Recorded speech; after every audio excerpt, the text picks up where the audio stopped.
بسم اللہ الرحمن الرحیم، السلام علیکم۔ فتویٰ آن کرنٹ ایشوز کے ساتھ میں ہوں آپ کا میزبان علی امیس اور آپ دیکھ رہے ہیں پیغام ٹیلی ویژن۔ امید کرتے ہیں کہ آپ جہاں ہوں گے خوش ہوں گے، بخیر وعافیت ہوں گے اور اپنی زندگی کو بہت ہی اچھے طریقے سے گزارتے ہوں گے۔ حسب معمول ہم آپ کی خدمت میں حاضر ہیں، پیر اور جمعرات کو آپ کی خدمت میں حاضر ہوتے ہیں، آپ کی شرعی مسائل کا حل لے کر آتے ہیں۔ مفتیان کرام کا پینل ہمارے ساتھ موجود ہوتا ہے۔ آپ کا اپنا پروگرام ہے جی فتویٰ آن کرنٹ ایشوز، اور ہم کیوں کہتے ہیں کہ آپ کا اپنا پروگرام ہے؟ کیونکہ آپ جب ہمیں کالز کرتے ہیں اس پروگرام میں ہمیں خوشی ہوتی ہے، آپ جب سیکھنے کی کوشش کرتے ہیں، مفتیان کرام یہاں پر موجود ہوتے ہیں اور اپنے جو مسائل ہیں، شرعی معاملات ہیں، ان کی رہنمائی مفتیان سے جب آپ چاہتے ہیں، جب آپ ہمیں کال کرتے ہیں، کیوریوسٹی دکھاتے ہیں، تو ہمیں بہت زیادہ خوشی ہوتی ہے۔ اسی وجہ سے یہ پروگرام آپ کا اپنا پروگرام ہے اور آپ ہمیں رابطہ کر سکتے ہیں۔ 2 گھنٹے کا ہمارا لائیو پروگرام ہوتا ہے اور پیر اور جمعرات کو ہوتا ہے۔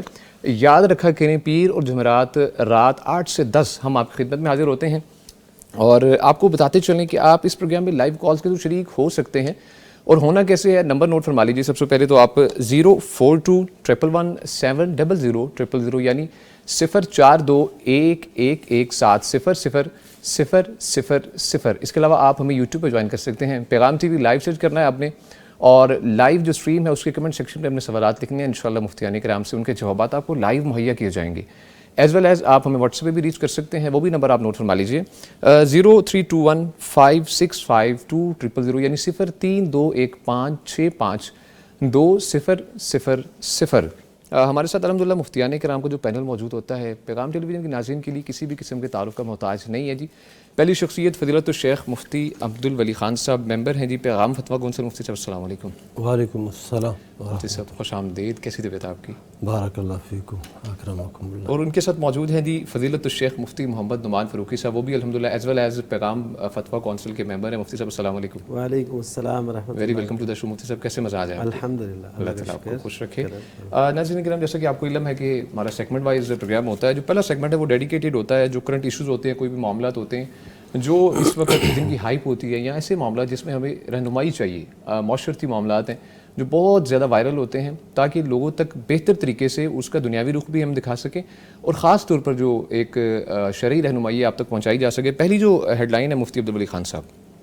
مفتی صاحب، شہر کے علاقے گلشن راوی سے تعلق رکھنے والے حاجی فاروق احمد نے اپنی بیٹی عائشہ فاروق کو نافرمانی اور والد کے احکامات کی مسلسل خلاف ورزی کے الزام میں آگ کرنے کا اعلان کر دیا، اور اخبار میں اسپیشلی انہوں نے اس کو چھاپا ہے اور آگ نامہ جو ہے وہ چھپوایا بھی ہے۔ اب اس معاملے میں آپ سے جو ہمیں شرعی رہنمائی درکار ہے کہ کیا والد محترم اپنی کسی بھی نافرمان، خواہ وہ بیٹی ہے یا بیٹا ہے، اس کو ناراضگیاں صرف اختلاف کی بنیاد پر آگ کر سکتا ہے؟ سب سے پہلے تو آپ مجھے اس کے بارے میں رہنمائی فرمائیے گا جائیداد سے۔ الحمدللہ والصلاۃ والسلام علی رسول اللہ، اما بعد۔ یہ عاق کا جو معنی ہے عربی زبان کا لفظ ہے اور اس کا مطلب ہے نافرمان۔ اچھا، وہ شخص جو نافرمان ہوتا ہے اسے عاق کہتے ہیں، جو والدین کا نافرمان ہے، والدین کو ایذا دیتا ہے، تکلیف پہنچاتا ہے اور ان کی جو ہے نا جائز امور میں بھی اطاعت نہیں کرتا، ایسے شخص کو عاق کہتے ہیں، یعنی والدین کا نافرمان۔ ٹھیک ہے، اوکے۔ یہ اس کا تو شرعی معنی ہے، لغوی معنی ہے۔ ایک اور معنی جو اردو میں مستعمل ہے وہ عاق کا معنی یہ ہے کہ جائیداد سے اسے محروم کر دینا۔ ہاں بالکل، یعنی جو شخص ایسا ہے اور اعلان کر دیتے ہیں کہ میری اولاد میں فلاں شخص جو ہے وہ عاق ہے، میں اسے عاق کرتا ہوں، یعنی وہ میری جائیداد منقولہ غیر منقولہ تمام جائیداد سے وہ محروم ہے۔ کل اگر یہ شخص وفات پاتا ہے تو یہ اس کی میراث کا حصہ دار نہیں ہوگا، یہ اس کا وارث نہیں بنے گا۔ یہ ہے عاق کا مفہوم عام عرف میں۔ تو یہ جو مفہوم ہے یہ سراسر غلط ہے، یہ کسی بھی طریقے سے درست نہیں ہے۔ شرع کے اندر میراث سے محروم ہونے کے لیے جو چیزیں بیان کی گئی ہیں ان میں سے یہ نہیں ہے۔ اچھا، ٹھیک ہے۔ اولاد نافرمان ہے، والدین کو اذیت دیتا ہے، جو بھی ہے، لیکن وہ اولاد ہے۔ بے شک ایسی۔ تو جب وہ اولاد ہے، اللہ سبحانہ وتعالیٰ نے فرما دیا یوصیکم اللہ فی اولادکم للذکر مثل حظ الانثیین۔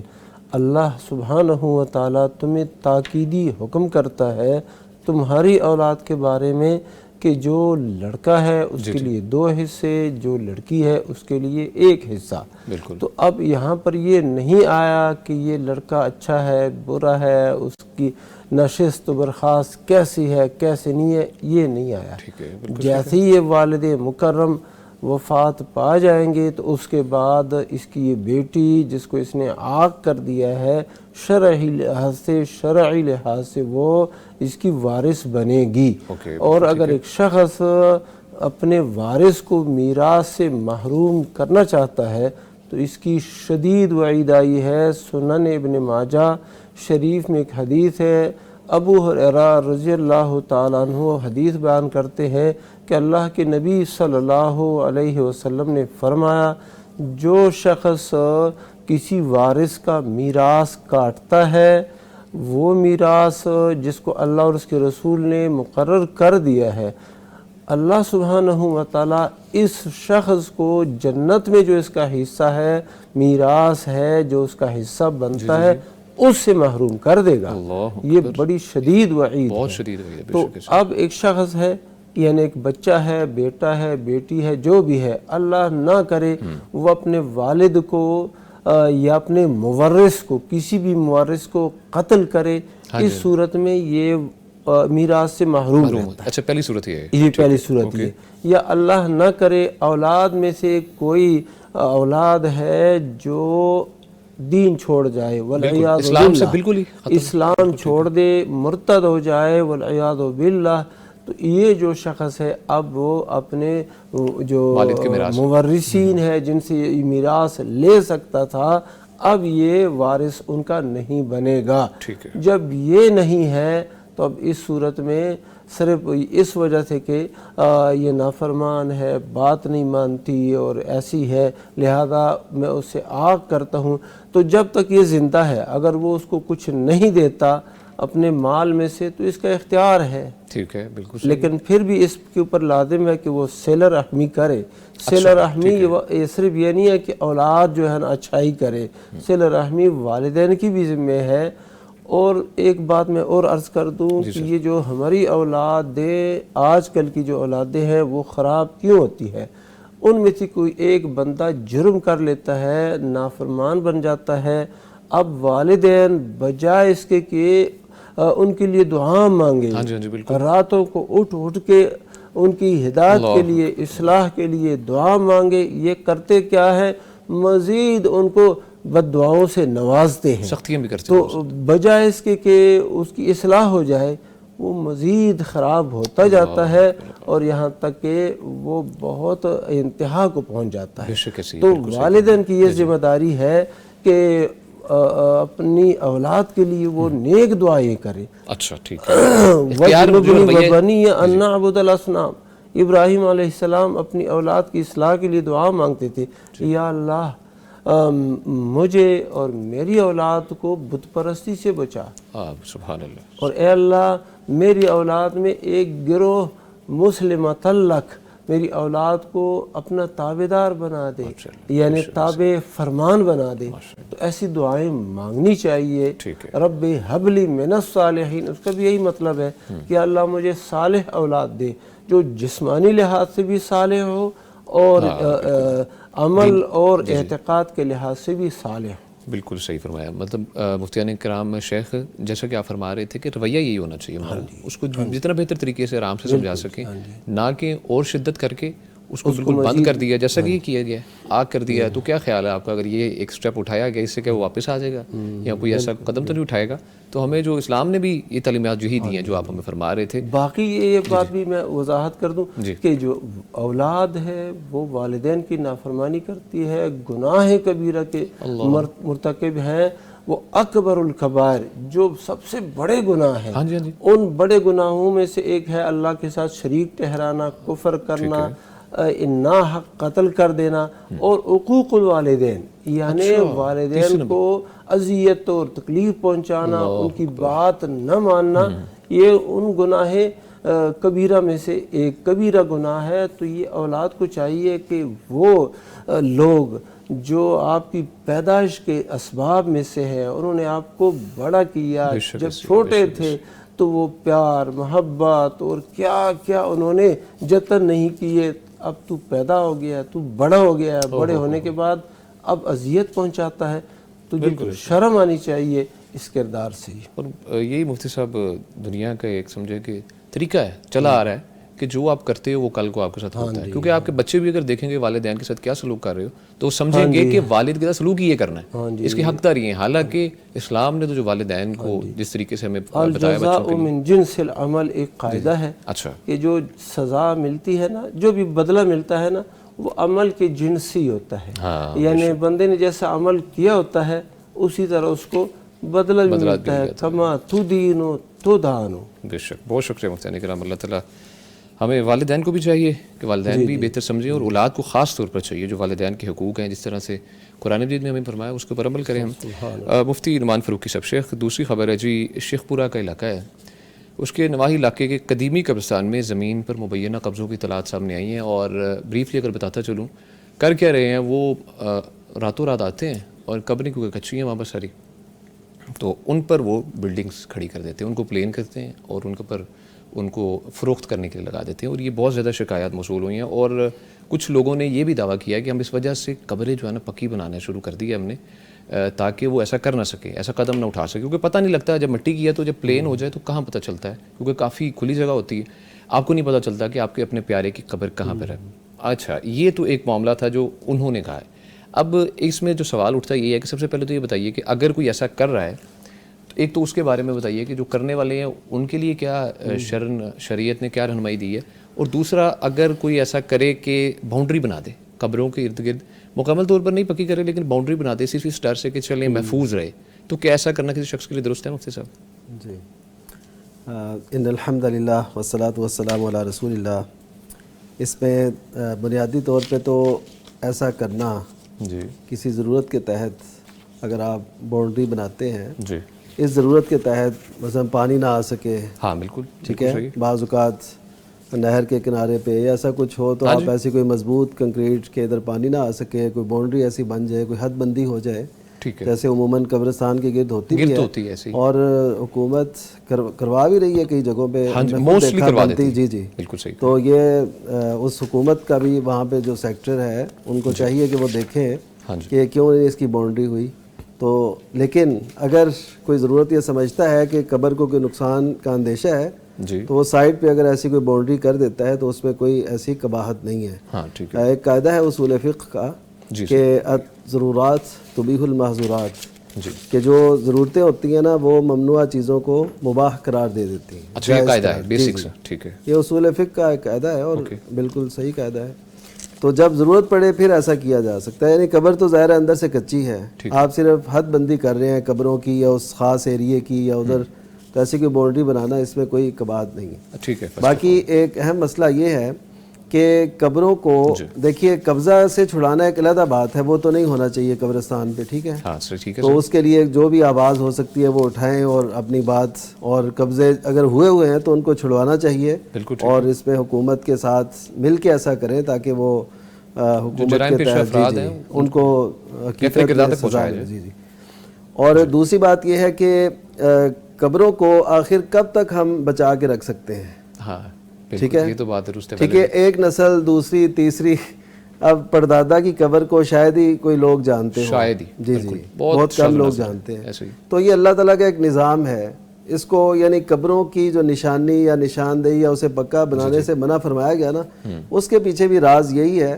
کیونکہ آپ دیکھیے کہ اب شہروں کے اندر قبر ملنا مشکل ہو چکا ہے, تو اگر یہی کچی قبریں ہوں ساری تو ادھر بڑی ایزیلی جگہ مل جائے آپ کو, یعنی جو بھی فوت شدگان ہوں ان کو دفنانے کے لیے وہاں پہ بڑی اچھی جگہ مل سکتی ہے. اچھا ٹھیک ہے. تو اور قبریں جب ختم ہوتی رہیں گی نئی بنتی رہیں گی, اور یہ قبر جو گورکن ہوتے ہیں, گورکن, ان کو پتہ ہوتا ہے کہ یہ قبر کتنی دیر کی ہے اور اب اس میں کچھ نہیں ہے, دوبارہ جی جی وہ دوبارہ کھود دیتے ہیں. اچھا, یہ ایسا کرنا درست ہے مفتی جی جی, اوکے فائن. جب اندر سے کوئی بالفرض انہیں کوئی ایسا نہیں آثار محسوس ہوتے کہ اندر کوئی ہے تو ٹھیک ہے, ہاں وہ تو کر سکتے ہیں, اور ایسے ہو رہا ہے, آلریڈی ہو رہا ہے. اور اگر کچھ اس وجہ سے یہ بچانے کے لیے کوئی ضروری نہیں ہے کہ آپ کہیں جی ہماری قبروں کے نشان ہی مٹ جائیں گے, گویا کہ ہم ہی مٹ گئے, آبا و اجداد کا جو تحفظ ہے یا ان کی عزت ہے وہ یہ نہیں ہے کہ ان کی قبروں کو بچا کے رکھیں، ان کے مشن کو لے کے آگے چلنا، ان کی باتوں کو ان کے لیے صدقہ جاریہ بننا، ایسی چیزوں کی طرف ہمیں آنا چاہیے،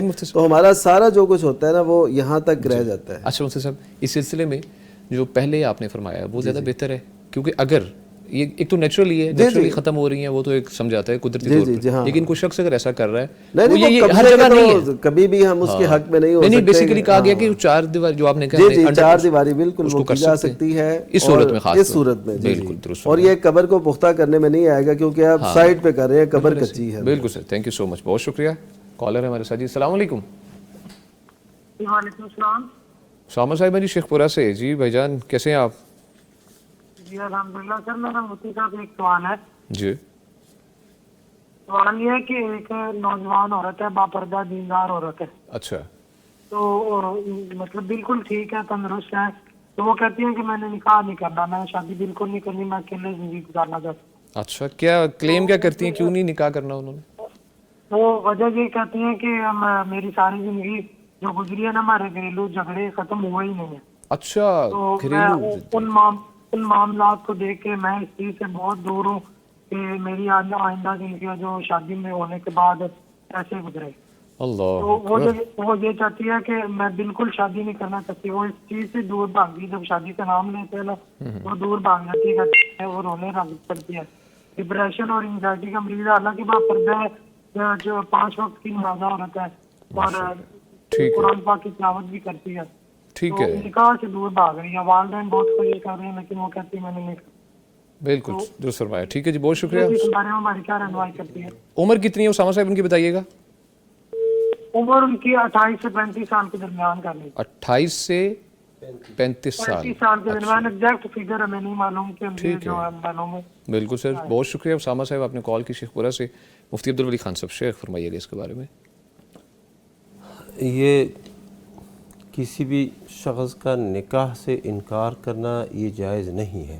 ٹھیک ہے، اللہ کے نبی صلی اللہ علیہ وسلم نے بھی نکاح کی ترغیب دی ہے، اور یہ نکاح ہی نسل کے بڑھنے کا اور بقائے نسل کا ذریعہ ہے۔ جی، اور اللہ کے نبی صلی اللہ علیہ وسلم نے تو حکم دیا ہے تزوج الولود الودود، تم ایسی عورتوں سے نکاح کرو جو محبت کرنے والی ہیں اور اسی طرح پیار کرنے والی ہیں اور بچوں کو جنم دینے والی عورتیں ہیں۔ ٹھیک ہے، تو اب اس کا مطلب یہ ہے کہ جب یہ عورت انکار کرے گی، دوسری کرے گی، تیسری کرے گی، تو نسل انسانی کی جو بقا ہے وہ کیسے ممکن ہے؟ بالکل صحیح فرمایا۔ اللہ سبحانہ و تعالیٰ نے تو قرآن مجید کے اندر ارشاد فرمایا وَأَنكِحُوا الْأَيَامَ مِنْكُمْ وَالصَّالِحِينَ مِنْ عِبَادِكُمْ وَإِمَائِكُمْ، اے لوگو جو تم میں سے بغیر شادی کے ہیں، جی، وہ مرد ہیں یا کہ عورت ہیں، جی، ان کا نکاح کر دو، حتیٰ کہ جو تمہارے غلام ہیں اور تمہاری لونڈیاں ہیں ان کا بھی نکاح کر دو۔ ٹھیک ہے، تو یہ حکم ہے۔ ایامہ ایم کی جمع ہے، یہ اس کا اطلاق عورت پر بھی ہوتا ہے، اس کا اطلاق مرد پر بھی ہوتا ہے۔ ٹھیک ہے، تو حکم تو یہ ہے کہ ان کا نکاح کر دو۔ اب یہ عورت اگر ایسے انکار کرتی ہے، شرعاً اس کے لیے یہ طرز عمل درست نہیں ہے۔ ٹھیک ہے، اور اللہ کے نبی صلی اللہ علیہ وسلم نے تو عام حکم فرما دیا ہے نا، فَمَن رَغِبَ عَن سُنَّتِي فَلَيْسَ مِنِّي۔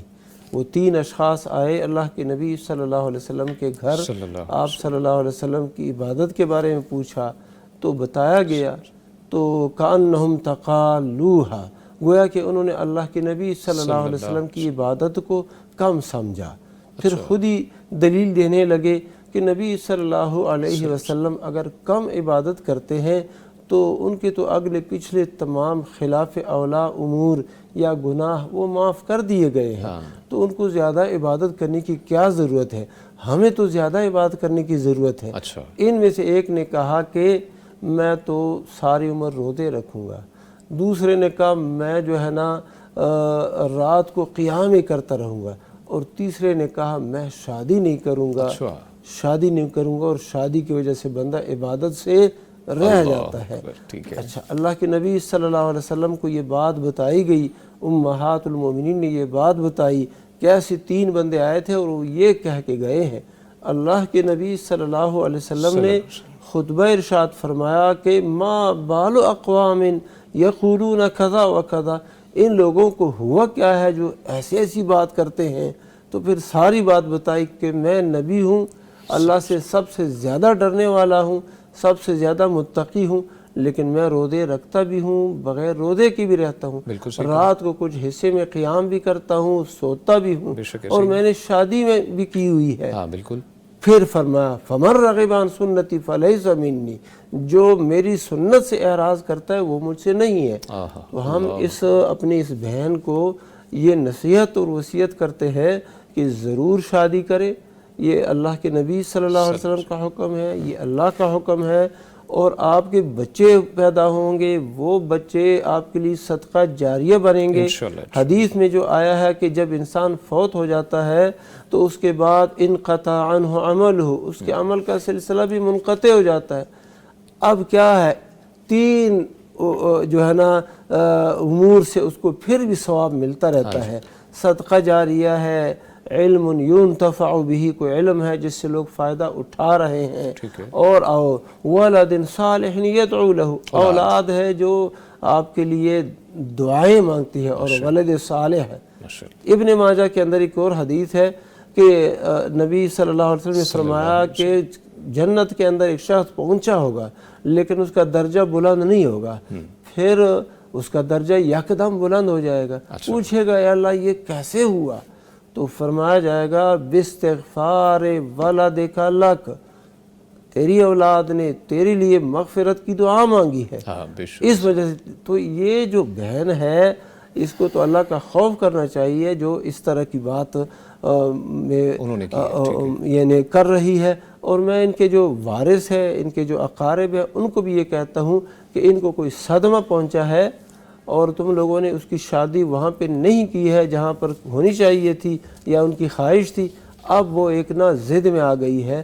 تو ان کو نصیحت کر کے اور ان کے ساتھ محبت کے ساتھ بات کر کے شادی کے لیے ان کو تیار کریں. بہت شکریہ مفتی نعمان فاروقی صاحب. شیخ میں چاہوں گا کچھ گھریلو جو معاملات ہیں جس کی وجہ سے ڈپریشن میں آئی ہیں اس کے اوپر تھوڑی سی روشنی ڈالیے. We have caller with us. ہاں جی، بس یہ ہے کہ دیکھیے کہ یہ نہیں ہوتا کہ اگر انہوں نے اپنے والدین کو یا گھر میں ایسے جھگڑے دیکھے ہیں تو اب ان کے ساتھ بھی ایسا ہوگا. اچھا ایسا سوچنا درست ہے مفتی صاحب کہ میری زندگی نا اوور تھنکنگ ہے. بالکل صحیح. کہ آپ یہ کہیں جی اب میرے ساتھ بھی ایسے ہی ہونا ہے، کیوں ایسے ہونا ہے؟ انشاءاللہ اللہ تعالیٰ آپ کو بہاریں دے گا، آپ کے لیے زندگی آسان ہوگی. آپ پازیٹیو سوچیں، آپ کہیں کہ میں نے مثالی وہ جو سارے صدمے تھے ان کے مقابلے میں میں نے بہار لانی ہے اپنے گھر میں، تو انشاءاللہ آئے گی. یہ دیکھیں نا، انسان ہے کچھ بھی کرنا چاہے، بہتری کی طرف بڑھنا چاہے تو اللہ تعالیٰ والذین جاہدوا فینا لنہدینہم سبلنا. اور اسی طرح یہ ایک اہم امر ہے اور دین اسلام کا نہیں سوچنا کہ میری زندگی اس طرح کی ہوگی. جی یہ ایسے بالکل سوچنا بھی نہیں چاہیے، بلکہ اس کو بھی اب وہ کس قسم کے جھگڑے اب دیکھ لے، والدین کو بھی ہے. اور ایک بات معذرت یہ بھی نہیں ہے کہ شادی نہیں کرو گی تو یہ مسائل پیش نہیں آئے. پھر شاید نہ ایسے لوگ جنہوں نے شادیاں نہیں کی ان کو بھی 1000 مسائل پیش آئے ہیں، بالخصوص جب بڑھاپے کی حالت میں پہنچتے ہیں. بالکل صحیح فرمایا شیخ. بہت شکریہ مفتیان کرام. ناظرین ہمارے ساتھ کالر موجود ہیں. جی السلام علیکم. السلام علیکم. نظر حسین صاحب جی خوشاب سے.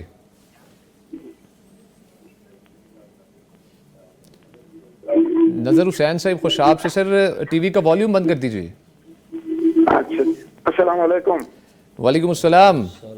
نظر حسین صاحب بات کر رہا ہوں خوشاب سے. جی سر پوچھئے کیا پوچھنا چاہیں گے مفتی صاحب؟ جی عمرہ ادا کرنے سے فرض ادا ہو جائے گا؟ آج کا زیادہ خرچ آئے نا، آ جاتا ہے خرچ زیادہ آ جاتا ہے. اچھا ٹھیک ہے. اگر بچے ہوں تو بچے زمین بیچ کر حج کر سکتا ہے؟ دوبارہ دوسرا سوال دہرائیے گا. عمرہ کرنے سے فرض ادا ہو جائے گا یا حج کرنے سے ادا ہو جائے گا؟ ہاں جی بالکل صحیح ہے. ٹھیک ہے جی بہت شکریہ. نظر حسین صاحب خوشاب سے مرصد موجود تھے. مفتی نعمان فاروقی صاحب شیخ بتائیے. جی حج اسی پہ فرض ہوتا ہے جو وہاں جانے کی استطاعت رکھتا ہو سب سے پہلے. جی بالکل. اور پیچھے گھر میں بھی اس کے معاملات ٹھیک رہے، یعنی سفر کے اخراجات، وہاں کے اخراجات اور گھر کے بھی معاملات ٹھیک رہے تو اس پہ حج فرض ہے. اچھا یہ نہیں خالی کہ صرف سفر کے اخراجات ہو چکے ہیں، پیچھے جو مرضی یہ بھی نہیں ہے. اچھا ٹھیک ہے جی وہ بھی ہو، جو بچوں کا بنیادی، بیوی کا، اہلیہ کا جو بھی ہے وہ سارے معاملات، پھر ادھر کے بھی اور ادھر کے بھی ہوٹل وغیرہ کے سارے، یہ جو پیکج ہوتا ہے پورا صحیح ہے، اوکے، وہ استطاعت ہو تو اس پہ حج فرض ہے. ہاں ٹھیک ہے. تو عمرے کی وجہ سے حج کی فرضیت ختم نہیں ہو سکتی. اچھا ٹھیک ہے. اور حج ان پہ فرض ہی نہیں ہوگا جب تک ان پہ پاس استطاعت نہیں ہے. ٹھیک ہے، بالکل. اچھا جب استطاعت ہو گئی تو پھر ان پہ حج فرض ہے، پھر وہ عمرے سے پورا نہیں ہوگا. یہ نہیں کہ آپ عمرہ کر لیں تو یہ سمجھے کہ بندہ حج ہو گیا، ایسا نہیں ہے. سب سے پہلے تو یہ کلیئر ہو گیا کہ ان پہ ابھی حج فرض نہیں ہوا. جی جی، حج فرض نہیں ہے. ٹھیک ہے، بالکل صحیح. تو عمرے سے حج کی فرضیت ختم نہیں ہوگی. ٹھیک ہے. عمرہ ایک علیحدہ عبادت ہے، حج ایک علیحدہ عبادت ہے.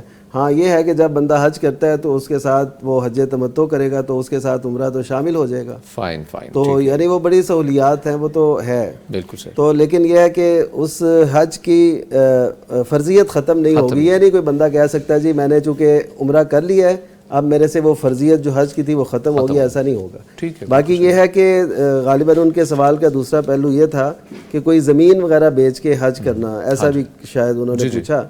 تو ایسا ہے کہ دیکھیے استطاعت میں یہ ساری چیزیں شامل ہیں. آپ کے پاس بینک بیلنس ہو، آپ کے پاس کوئی پلاٹ ہے، کوئی چیز ہے، یہ سب آپ کا ایسٹ ہے.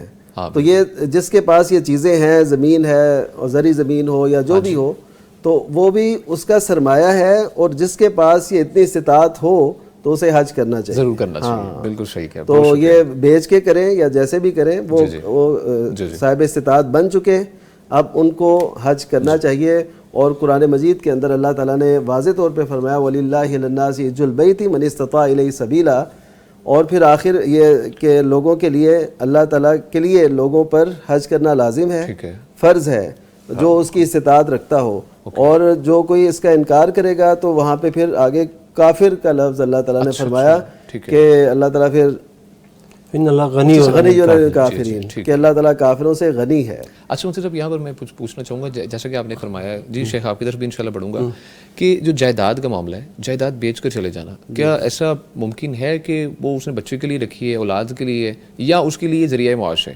کرائے پر آپ کو پتہ مکان دے دیتے ہیں، ایسا ہوتا ہے، تو اس کو بیچنا درست ہے؟ نہیں، صرف اس لیے کہ یہ فرض ہے اور اس کو یہ فرض ہے اور کر نہیں کرنا. دیکھیے جو اپنے گھر کے لیے ہے، ہاں ٹھیک ہے، ٹھیک ہے، جہاں پہ رہ رہے ہیں، ہاں جہاں پہ رہ رہے ہیں، یا گھر بنانے کے لیے انہوں نے لیا ہوا ہے. اچھا گھر بنانے کے لیے، کل کل کو بیٹے کا گھر بنانا ہے، ٹھیک ہے، اس صورت میں ٹھیک ہے، تو وہ تو ایک علیحدہ چیز ہے. اس کے علاوہ جو اپنے لیے ایکسٹرا پڑے ہوئے ہیں، انویسٹمنٹ کے لیے لیے ہوئے ہیں یا کرائے پہ دیے ہوئے ہیں، تو وہ سیل آؤٹ کر کے بھی آپ حج کا فریضہ ادا کریں. ضرور، بہت بہترین فریضہ. شیخ اس کے بارے میں فرمائیے گا. میں اسی بات کی وضاحت کرنا چاہتا تھا جو شیخ صاحب نے آخر میں کر دی ہے. اچھا کہ ایک جو بنیادی ضروریات کی چیزیں ہیں، آپ کے پاس گاڑی ہے، ہاں بالکل، اور وہ گاڑی بڑی شاندار ہے، لیکن وہ آپ کی ضرورت ہے، آپ دفتر میں کام پہ آتے جاتے ہیں، یہ بیچنا آپ کے لازم نہیں ہے کہ بیچ کے آپ حج پہ چل جائیں. ٹھیک ہے، کیونکہ یہ آپ کی بنیاد گھر ہے. اسی طرح آپ کا ذریعہ معاش کوئی اور ہے جس سے آپ کی آمدنی ہو رہی ہے،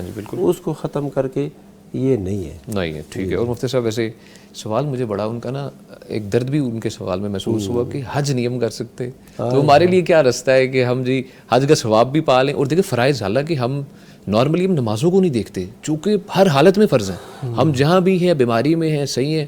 تو یہ ماشاءاللہ یہ صاحب جو ہیں نظر صاحب، انہوں نے جو سوال کیا مجھے خوشی بڑی ہوئی ہے کہ وہ اس قدر وہ ماشاءاللہ محتاط ہیں اس معاملے میں. اور میں آپ سے تھوڑا اختصار کے ساتھ چاہوں گا کہ حج کا ثواب لے سکتا ہے جو بندہ وہاں پر نہیں جا سکتا، یہاں پر بیٹھ کے، اپنے ملک میں بیٹھ کے، اپنی جگہ پر بیٹھ کے، کوئی ایسا فارمولہ ہے جس سے ہم حج کا ثواب لے سکتے ہیں؟ شیخ صاحب بتائیں گے. جی شیخ.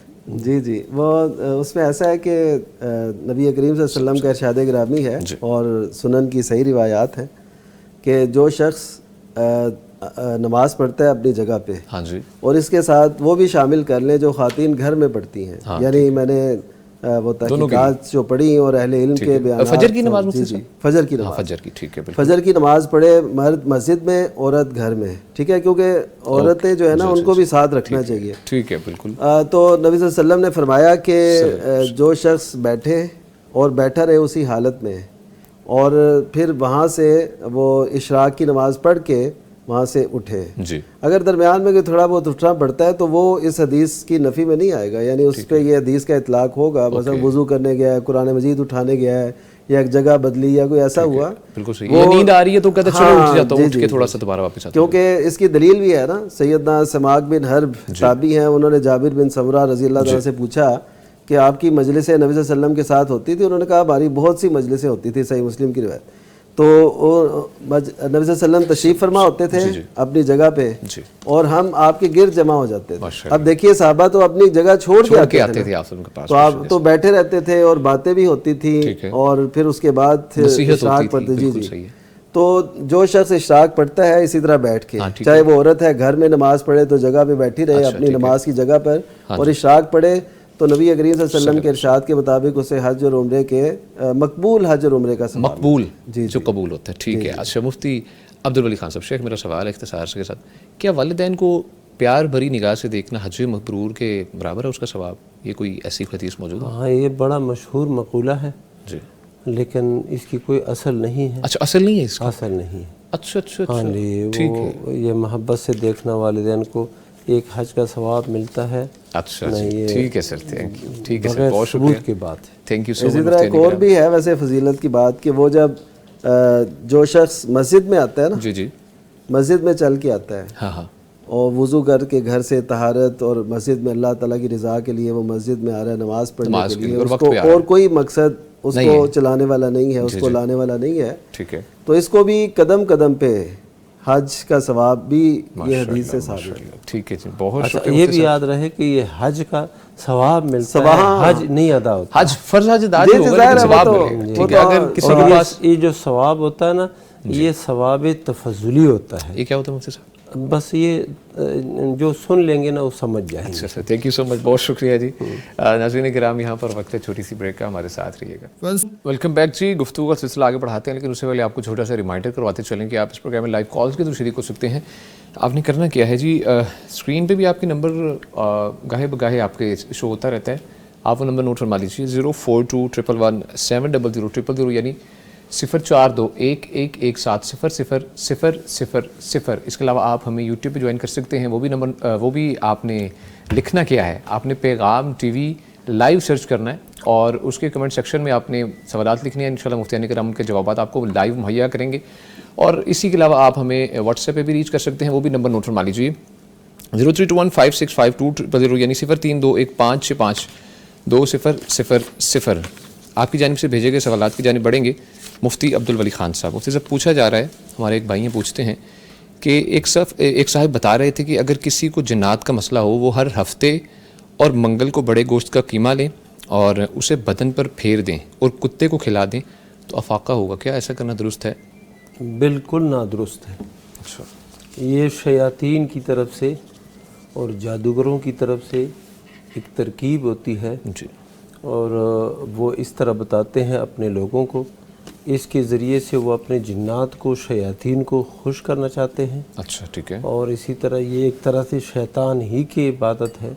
رزق کے ساتھ اس طرح کی توہین کرنا یہ بالکل جائز نہیں ہے, اور ایسا کرنا بالکل درست نہیں. ٹھیک ہے. اور اس سے وہ جنات سے افاقہ بھی نہیں ہوتا, وقتی طور پر تو ہو جاتا ہے, کیونکہ وہی جنات کچھ دیر کے لیے خوش ہو جاتے ہیں کہ یہ اس نے ہمارے کہے پر عمل کیا. ہاں بالکل. تو اس کے بعد پھر سے آ جاتے ہیں. بالکل زیادہ نقصان پہنچاتے ہیں. جنات سے چھٹکارا اور ان کے شر سے جو ہے نا اپنے آپ کو بچانا, یہ معوذات کے ساتھ ہے, سورہ بقرہ کی تلاوت کے ساتھ ہے, اور اللہ کے اپنے آپ کو اللہ کے سپرد کر دینے کے ساتھ ہے. اعوذ باللہ من الشیطان الرجیم.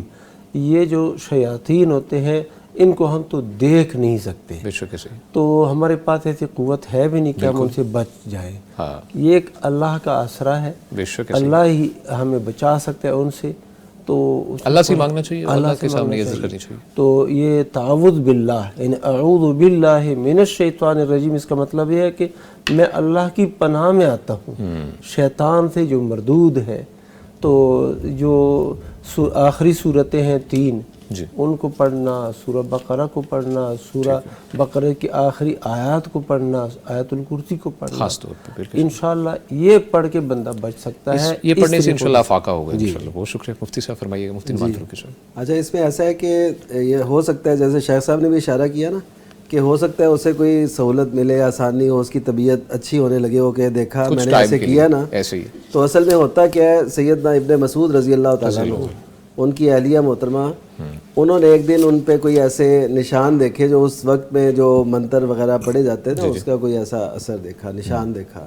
تو وہ کہنے لگے یہ کیا؟ اسے کہا کہ انہوں نے کہا کہ میں جب پہنتی ہوں یہ تو ٹھیک ہو جاتی ہوں, جب اتارتی ہوں تو سر درد کرنے لگتا ہے, پرابلم میں آتی ہوں. تو انہوں نے کہا یہی تو شیطان ہے, جب تم اس کا وہ کہا ہوا کرتے ہو تو وہ اذیت دینا رک جاتا ہے, جب اتارتے ہو تو وہ اذیت دیتا ہے. تو یہ بالکل یہی صورت ہے کہ جب ایسا کریں گے تو ہو سکتا ہے افاقہ ہو, لیکن حقیقت یہ ہے کہ دیکھیے نشرہ اسے کہتے ہیں, جادو کے ذریعے سے جادو کا علاج یا غلط طریقوں سے ان چیزوں کا علاج, تو اس سے نبی صلی اللہ علیہ وسلم نے منع فرمایا. نبی صلی اللہ علیہ وسلم نے منع فرما دیا, جس کا مطلب ہے کہ وحی کی روشنی میں آپ صلی اللہ علیہ وسلم نے یہ فرمایا, تو اس کا واضح مطلب یہ ہے کہ ایسا ہونا تھا, لوگوں نے ایسے ایسے طریقے اختیار کرنے تھے جادو جنات کے ذریعے سے یا جنوں شیطانوں کو خوش کرنا تھا, تو ایسا فرما دیا گیا. اور ہمیں جو اس کا علاج ہے نا وہ بالکل سنت نبویہ کے مطابق یا قرآن و سنت کی روشنی میں ہمیں کرنا چاہیے. ٹھیک ہے جی, بہت شکریہ مفتی صاحب. مفتی نعمان فاروقی صاحب, شیخ فرمائیے گا, پوچھا گیا ہے اتحیات میں امام کے ساتھ ملیں تو سلام کے بعد سبحانک اللہم پڑھیں گے یا نہیں؟ جی, اتحیات میں یا اس سے پہلے, یعنی ایسے سمجھے کہ وہ آخری رکعت نہیں انہیں مل سکی, ہاں جی ٹھیک ہے, رکوع سے پہلے نہیں وہ مل سکے, رکوع کے بعد ملے ہیں, ہاں جی بالکل ٹھیک ہے. رکوع کے بعد سے لے کے سلام پھرنے کے دوران کوئی بھی شخص آخری رکعت کے, جی آخری رکعت کے, وہ امام کے ساتھ آ کے ملے تو جب وہ کھڑا ہوگا تو اس کی وہ پہلی رکعت ہوگی, بے شک ایسی, تو اسے پھر ظاہر ہے ثنا پڑھنی چاہیے. اس کی وہ پہلی رکعت ہے, اسے ثنا پڑھنی چاہیے. اچھا, اس کی وہ رکعت بھی کاؤنٹ نہیں ہوگی بیسیکلی؟ ظاہر ہے وہ نہیں کاؤنٹ ہوگی کیونکہ وہ رکوع کے بعد آ کے ملا ہے, رکوع کے بعد آ کے ملے, تو اس وجہ سے وہ اس کی رکعت نہیں ہے. اب اسے ثنا پڑھنی چاہیے, پہلی رکعت ہے اس کی.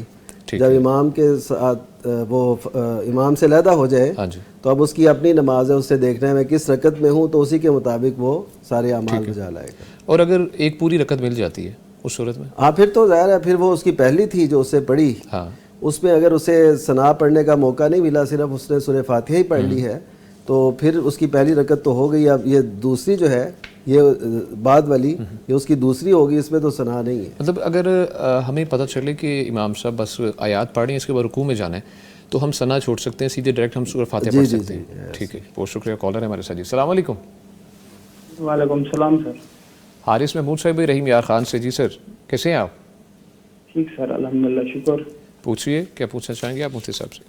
سر میرا مفتی صاحب سے یہ سوال ہے کہ میں نا ایک ریپیئرنگ کے حوالے سے نا دکان میں کام کرتا ہوں, تو بہت سارے کسٹمر نا ہاں جی اپنا سامان چھوڑ جاتے ہیں, یا تو وہ یعنی کہ کچھ صحیح بھی ہوتا ہے, کچھ خراب بھی ہوتا ہے. اچھا, ہم ان کو بتا بھی دیتے ہیں کہ اپنا سامان نا ایک ہفتے بعد لے جانا, ٹھیک ہے, اس کے بعد ہماری کوئی ذمہ داری نہیں ہوگی. تو سر وہ نا کچھ عرصے بعد آ کے نا ڈیمانڈ کرتے ہیں کہ ہمارا سامان آپ کے پاس چھوڑ گئے تھے, تو اتنی جگہ نہیں ہے میرے پاس کہ میں ان کا سامان وغیرہ سنبھال کے رکھوں سر جی. تو مجھے پھر یا تو وہ سامان غائب ہو جاتا ہے, اس طرح سے چلا جاتا ہے. تو اس حوالے سے میری رہنمائی کر دیجیے. ٹھیک ہے جی, بہت شکریہ. بہت شکریہ. حارث محمود صاحب رحیم یار خان سے موجود. ذرا یہ پوچھ لیں کہ اس سامان کو پھر کرتے کیا ہیں؟ وہ سامان کہتے ہیں پاس رہتا نہیں. سامان کا آپ کیا کرتے ہیں جب آپ نے ایک لمٹ رکھی ہے کچھ دنوں کی؟ اس میں نے نا کچھ یعنی کہ وہ جو جیسے دوسرے لفظوں میں کہہ لیں کباڑ ہے, اس میں چلا گیا. اچھا ٹھیک ہے, وہ خراب ہوتی ہیں؟ بالکل خراب بھی ہوتا ہے, کچھ صحیح بھی ہوتی ہے, لیکن ہم ان کو سیف نہیں کر سکتے. آپ کتنی دیر تک سیف رکھتے ہیں, کتنی دیر تک آپ کے ذمہ داری میں رہتی ہے؟ ہم کوشش تو کرتے ہیں جتنی دیر ہو سکے. کچھ یاد رہتا ہے, کوئی یاد ہی نہیں رہتا. ٹھیک ہے. اور ویسے نارملی آپ بتائیے کہ کتنا عرصہ کوئی گزر جاتا ہے؟ کافی عرصہ سر, 6 مہینے بھی ہو جاتے ہیں, کبھی 3 ماہ بعد آتا ہے کسٹمر, کبھی سال بعد آ جاتا ہے. اچھا ٹھیک ہے, بالکل درست ہے. ٹھیک ہے, بہت شکریہ. حارث محمود صاحب رحیم یار خان سے ہمارے ساتھ موجود تھے. مفتی عبدالولی خان صاحب سے فرمائیے گا. جی, جب یہ کہہ دیتے ہیں نا اس وقت جب وہ سامان چھوڑ کے جا رہے ہوتے ہیں کہ اپنا سامان لے جاؤ اتنے دن میں, اتنے دن, یا ابھی ساتھ لے جاؤ, نہیں تو ہفتہ بعد پھر یہ سامان ہم اس کے ذمہ دار نہیں ہیں. بالکل. تو اب پھر ان کی ذمہ داری نہیں بنتی. ٹھیک ہے, یعنی اگر وہاں سے وہ چیز چوری ہو جاتی ہے, کوئی اٹھا لیتا ہے, تو ان پر مواخذہ نہیں ہے اس صورت میں. دوسری صورت یہ ہے کہ وہ سامان جو ہے نا چوری تو نہیں ہوتا، یہی پر ہوتا ہے، اور یہ پھر کباڑ میں فروخت کر دیتے ہیں۔ تو کباڑ میں فروخت کرنے کے بعد وہ پیسے تو انہی کے پاس آتے ہیں۔ ہاں جی، تو یہ اب کیا ہے، یہ جب وہ بندہ آ جائے تو یہ نصف پیسے یہ لے لیں کرایہ کے کہ ہم نے آپ کا سامان رکھا تھا اور اس کا کرایہ وصول کر رہے ہیں، باقی اتنے پیسے جو ہیں وہ آپ کے بنتے ہیں، آپ لے جائیں۔ اور اس کو میں یہ حل بتا دوں کہ ان کو کہنا یہ ہے کہ 1 ہفتے تک تو آپ کا سامان ہم رکھیں گے، 1 ہفتے یا 10 دن تک رکھیں گے، اگر اس کے بعد آپ نہیں آئے تو ہم پھر اس کا کرایہ چارج کریں گے اور آپ سے کرایہ وصول کریں گے۔ اس صورت میں وہ لوگ آئیں گے اور ضرور آئیں گے، اور وہ جو ہے نا بڑا بہترین طریقہ ہے مفتی صاحب، مفتی نعمان فاروقی صاحب۔ جی ایک اور ہی مشورہ میں دینا چاہتا ہوں کہ یہ نا ایک رجسٹر بنائیں، اس میں اس چیز کا نمبر، نام جو بھی ہے وہ لکھ کے نا اس کی قسم یا جو بھی ہے آگے فون نمبر لکھ لیں۔ سیل کرنے سے پہلے ایک دفعہ ان سے رابطہ ضرور کر لیں۔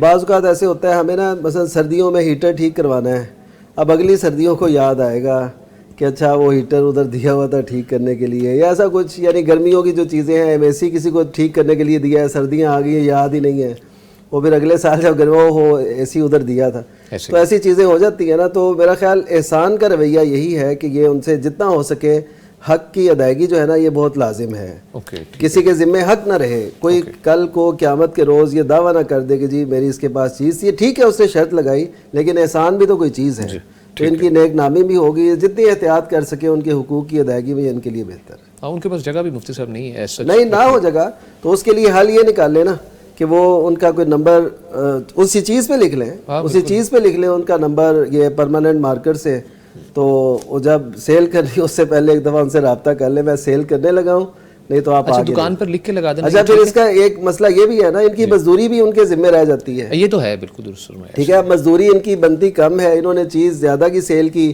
اگر وہ نہیں لیں گے ٹھیک ہے وہ نہیں آتے دوبارہ آتے ہی نہیں ہے وہ، اب مجھے بتائیے کہ پھر یہ ان کی ادائیگی کیسے کریں گے اور وہ ان کی ادائیگی کیسے کریں گے؟ تو اس وجہ سے معاملے کو کلیئر رکھنے کے لیے اصول اپنا لیے جائیں تو اچھا ہے۔ اچھا مفتی صاحب مجھے ایک بتائیے کہ لکھ کے لگا سکتے ہیں وہ کچھ؟ وہ تو لگانا چاہیے، یہ تو واضح لگانا چاہیے، جو ان کو اصول ایسے ہو نا تو ان کو واضح طور پہ لکھ کے لگانا چاہیے کہ ہم، مقصد یہی ہے کہ جو لکھ کے لگا دے وہ اس کے بعد اس کا ذمہ دار نہیں ہوگا، لیکن آسانی والا یہ کام ہے کہ وہ اگر کر دے تو احسان ہی ہے اس کی طرف سے۔ ٹھیک ہے جی، بہت شکریہ۔ احسان کی روش ہمیں اختیار کرنے کا نا کہا گیا ہے۔ بے شک ایسے ہی، ٹھیک ہے جی، بہت شکریہ مفتی عبدالولی خان صاحب۔ اب مجھ سے پوچھا گیا ہے کہ میری دادا نے میری پھپھو کو حصہ نہیں دیا تھا، ہم اپنے والد سے کہتے ہیں تو وہ کہتے ہیں کہ میں نے کب منع کیا ہے مگر دیتے بھی نہیں، میری سسٹر میری پھپھو کی بہو ہیں اور وہ بارہا اظہار کر چکی ہیں مگر والد صاحب نہیں دے رہے، اس کے لیے دعا بھی کریں اور حل بھی بتائیے۔ حل تو یہ ہے کہ وہ عدالت میں جائیں، ٹھیک ہے، اور پہلے تو ایک جرگہ بھیجیں ان کے پاس بڑوں کا کہ جو میراث ہے حق ہے وہ دے دیں۔ ٹھیک ہے، آپ نے بھی قبر میں جانا ہے، مرنا ہے، اور دوسروں کا حق اپنے ساتھ نہ لے جائیں، وہاں کا معاملہ بڑا سخت ہے، تو یہ بتا دیں۔ اگر وہ یہ بات مان جائیں تو سبحان اللہ، ہاں جی بالکل، اگر وہ پھر بھی نہیں مانتا تو یہ عدالتیں اسی لیے ہے کہ جا کے اپنا حق وصول کرو اور ان کے ذریعے سے اپنا حق وصول کر لو۔ ٹھیک ہے، تو یہ اس کا جو بنیادی طریقہ ہے وہ یہی ہے۔ باقی ہم دعا کرتے ہیں اللہ سبحانہ و تعالیٰ ان کے دل کو نرم کر دے، ان کے والد صاحب کے دل کو نرم کر دے کہ وہ اپنے بہنوں کا حق ادا کر دیں جو ان کا شرعی اور واجبی حق ہے، لازمی حق ہے۔ ٹھیک ہے جی، نعمان فاروقی صاحب شیخ جی میں یہ عرض کروں گا کہ اپنے ایریے میں جو اچھے عالم دین ہیں ان کے پاس ان کو ملایا جائے اور وہ وراثت اور اس کے احکام اور جو اللہ کی حدود ہیں اور اس کے حوالے سے ان آیات کے جو اللہ تعالیٰ نے آگے پیچھے جو اس کی وعیدیں بیان فرمائی ہیں وہ ساری انہیں بتائیں۔ ٹھیک ہے، تو اور آخرت میں جو جس کا حق رکھا ہوگا وہ حدیث مفلس وہ بھی ان کے سامنے رکھیں کہ جس کے ذمہ حق لوگوں کے واجب ہوں باقی ہوں گے اور اس نے نیکیاں بھی اس کی ہوں گی تو وہ نیکیاں ان میں تقسیم ہوتی جائیں گی اور پھر بعد میں ان کے گناہ اس پہ ڈالے جائیں گے، تو یہ نہ ہو کہ اس کا شمار ان میں ہو جائے۔ اور یہ بھی حدیث سنا ہے کہ جس نے کسی کی زمین پر ایک بالشت بھی قبضہ کیا، یہ قبضہ وہ نہیں ہے کہ بندہ خود سے قبضہ کر لے کسی غلط ڈاکومنٹ بنا کے یا ایسے غیر قانونی طریقے سے. اگر آپ کسی کا حق نہیں دے رہے تو یہ بھی قبضہ ہی ہے, یہ بھی قبضہ ہے, یہ بھی قبضہ ہے. تو ایک بالشت کا بھی اگر کسی نے قبضہ کیا ہے 7 زمینوں کا توق اس کے گلے میں پہنایا جائے گا روزے قیامت. تو آپ اندازہ کیجئے کہ یہ کس قدر بڑا ہے ایک بالشت کرنے سے. تو جس نے حق دیا ہی نہیں ہے تو یہ بھی ایک قبضے کی صورت ہے. تو ایسے دلائل دے کے نا میں نے دیکھا ہے اپنی زندگی میں, ہماری ساری باتیں, ہمارے فلسفے, ہماری باتیں وہ سب ایک طرف, قرآن مجید کی ایک آیت, ایک حدیث نبوی وہ نا کایا پلٹ دیتی ہے. بے شک اس میں ایک اثر ہے, تاثیر ہے. مسلمان ہے, ظاہر ہے وہ اللہ اور اس کے رسول صلی اللہ علیہ وسلم کے احکامات کو دیکھتے. بعض اوقات ہوتا ہے وہ اوجل ہوتا ہے, اس کا صحیح مفہوم یا یہ نہیں ہوتا کہ یہ میرے لیے ہے. تو اس وجہ سے جی یہ نصیحت اور وذکر فإن الذکریٰ تنفع المؤمنین, تو کہ نصیحت کریں, نصیحت مومنوں کو فائدہ دیتی ہے. تو ان طریقوں سے ان کو لانے کی کوشش کریں.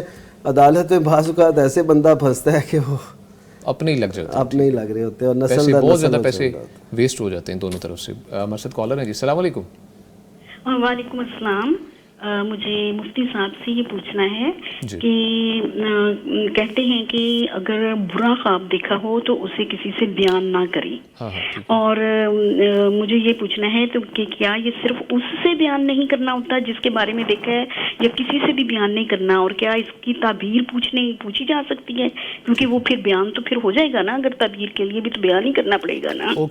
جی, اور دوسرا یہ کہ اس کے برے اثرات کے بچاؤ کا کیا طریقہ اختیار کیا جائے. ٹھیک ہے جی, بہت شکریہ کال کرنے کے لیے. نسیمہ صاحبہ لاہور سے مسجد موجود تھی, مفتی عبدالعلی خان صاحب. جی, اللہ کے نبی صلی اللہ علیہ وسلم نے یہی طریقہ بیان فرمایا ہے کہ جو شخص خواب دیکھے اور وہ خواب ناپسندیدہ ہو, جی جی, یعنی اس کو یہ سمجھ آیا کہ یہ خواب اچھا خواب نہیں ہے, ہاں جی, تو وہ کسی کو بھی نہ بتائے. اچھا ٹھیک ہے, کسی کو بھی نہ بتائے. دوسرا یہ کہ کروٹ بدل لے, اور تیسرا یہ کہ اپنی جو بائیں جانب ہے اس کی طرف 3 دفعہ تھوکے, اور اگر ہو سکے تو اٹھ کے 2 رکعت پڑھے. اچھا ٹھیک ہے, اور یہ کسی کو بھی نہ بتائے.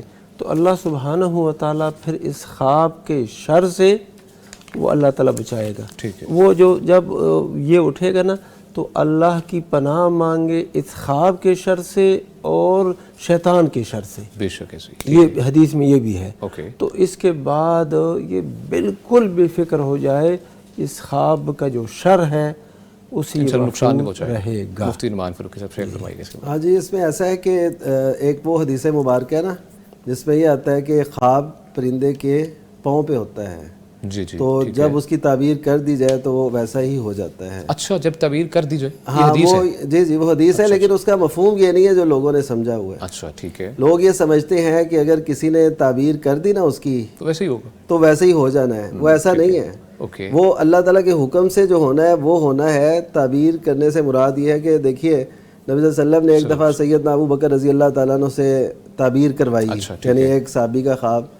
تو آپ نے فرمایا کہ تمہارا کچھ صحیح ہے اور کچھ غلط ہے, یعنی تعبیر کچھ صحیح ہے کچھ غلط ہے. تو آپ کے سامنے یہ ہوئی, آپ نے یہ نہیں کہا تم نے غلط تعبیر کیوں کی یا غلط نہیں کرنی چاہیے. ایسا تعبیر میں پھر دونوں پہلو ہو سکتے ہیں.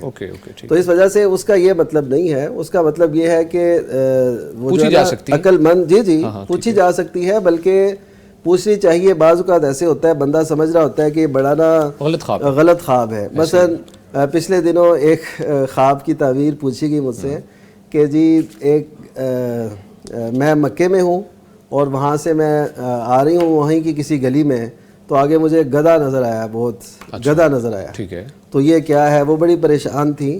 تو جب ان کو تعبیر بتائی گئی کہ گدھے سے مراد یہ ہوتا ہے کہ ایک منکسر المزاج, ایک محنتی شخص کے جس پہ بھی آپ جتنا ڈالیں گے, بلکہ میں نے پھر ہمارے جو معبر ہیں مولانا ہاشم یزبانی صاحب ان سے بھی رابطہ کیا اور انہوں نے بھی یہی تعبیر اس کی بیان کی, اور پھر تسلی ہوگی کہ واقعی وہ ٹھیک مناسب ہے. تو اس یعنی اب گدھا دیکھنے سے فوری ذہن میں تو یہ جاتا ہے نا کہ پتہ نہیں کیا دیکھ لیا, یہ برا خواب ہوگا, بہتر نہیں سمجھا جاتا. ٹھیک ہے, بہت شکریہ. لیکن وہ خواب کی تعبیر میں ایسے ہوتا ہے, تو اس وجہ سے بھی بہتری ہوتی ہے. ٹھیک ہے, بہت شکریہ مفتی صاحب. یعنی اگر کسی کو سمجھ یہی آتی ہے نا کہ یہ خواب برا ہے, تو حدیث میں یہ ہے کہ یہ کسی کو نہ بیان کرو. اچھا, بس اب اس کے شر سے آپ محفوظ ہیں. ٹھیک ہے, اب اس کا اگر سمجھ یہ آتی ہے نا, ایسے ہی سمجھ یہ آتی ہے کہ یہ شر ہے, خواب اچھا نہیں ہے, نہ بیان کرو. اب اس کا نتیجہ کیا نکلتا ہے, اور خواب وہ اچھا ہے، آپ نے تعبیر نہیں پوچھی، بعد میں اس جو ہے نا اس کا نتیجہ اچھا نکلتا ہے تو سبحان اللہ، ٹھیک ہے قبول کرو. لیکن اگر آپ نہیں پوچھیں گے تو یہ نہیں ہے کہ اس کا نتیجہ رک جائے گا، وہ اچھا نتیجہ رک جائے گا، نہیں، وہ اچھا نتیجہ ظاہر ہوگا. اور آپ اگر پریشان نہ پوچھیں بالکل آپ کو وہ شر جو ہے نا نہیں پہنچے. ٹھیک ہے سر، بہت شکریہ. ناظرین کرام، یہاں پر چھوٹی سی بریک کا وقت ہے، ہمارے ساتھ رہیے گا. ویلکم بیک جی. گفتگو کا سلسلہ آگے بڑھاتے ہیں اور آپ کو ریمائنڈر ہی کرواتے چلیں، آپ اس پروگرام میں لائیو کالز کے تھرو شریک ہو سکتے ہیں. نمبر نوٹ فرما لیجیے 0421170000 یعنی 0421117000. اس کے علاوہ آپ ہمیں یوٹیوب پہ جوائن کر سکتے ہیں، پیغام ٹی وی لائیو سرچ کیجیے اور کمنٹ سیکشن میں اپنے سوالات دیکھیے، انشاءاللہ مفتیان کرام سے ان کے جوابات مہیا کیے جائیں گے. ایز ویل ایز آپ ہمیں واٹس ایپ پہ بھی ریچ کر سکتے ہیں، وہ بھی نمبر نوٹ فرما لیجیے 0321565200 یعنی 0321565200. آپ کی جانب سے بھیجے گئے سوالات کی جانب بڑھیں گے. مفتی عبدالولی خان صاحب، مجھ سے پوچھا گیا ہے کہ عقیقہ بھی ایک طرح کا صدقہ ہوتا ہے، تو کیا سید خاندان پہ یہ حلال ہے اور انہیں بیچ سکتے ہیں؟ عقیقہ ایک دعوت ہے اور یہ جو ہے نا خوشی کی دعوت ہے جی، اور اس خوشی کی دعوت میں غنی، فقیر، سید، ہاشمی تمام کو بلایا بھی جا سکتا ہے، ان کو یہ گوشت دیا بھی جا سکتا ہے. ٹھیک ہے، اوکے. اور جو صدقہ ہے، صدقہ یعنی زکوٰۃ، جو صدقات واجبہ ہے وہ سید کو آپ نہیں دے سکتے. باقی جو صدقہ نافلہ ہے وہ غنی کو بھی دے سکتے ہیں، وہ جو ہے سید کو بھی دے سکتے ہیں، ہاشمی کو بھی دے سکتے ہیں، اس میں کوئی حرج نہیں ہے. وہ تو بندہ اپنی بیوی کو بھی دے سکتا ہے، حالانکہ اپنی بیوی کو بندہ زکوٰۃ نہیں دے سکتا، لیکن اس بیوی کو کھلانا بھی صدقہ ہے، حدیث میں یہ بھی آ گیا. ٹھیک ہے. مفتی نعمان فاروقی صاحب شیخ. جی ایسے ہی ہے، کافی اور شافی. ٹھیک ہے، بہت شکریہ. مفتی صاحب فرمائیے گا، پوچھا گیا ہے کہ میں ایک ترتیب سے صدقہ دیا کرتا تھا، اب نئی جگہ جاب ہے جہاں صدقہ دینا مشکل ہے، بس کمیٹی ہی ڈال سکتا ہوں، تو اس حوالے سے میں بہت پریشان ہوں، رہنمائی فرمائیں. جی، جو شخص کوئی نیکی تسلسل سے کرتا آ رہا ہے نا، تو اس کو جب وہ نہیں ہو پاتی تو اسے بڑا فیل ہوتا ہے کہ یہ کیوں نہیں مجھ سے ہو رہی، کیا وجہ ہے. تو ایک تو اس پہ راضی رہنا چاہیے کہ جو اللہ تعالیٰ نے یہ تقسیم کی ہوتی ہے نا، کبھی رزق کشادہ ہے، کبھی اس میں تھوڑی تنگی آ گئی، یبسط الرزق لمن یشاء ویقدر.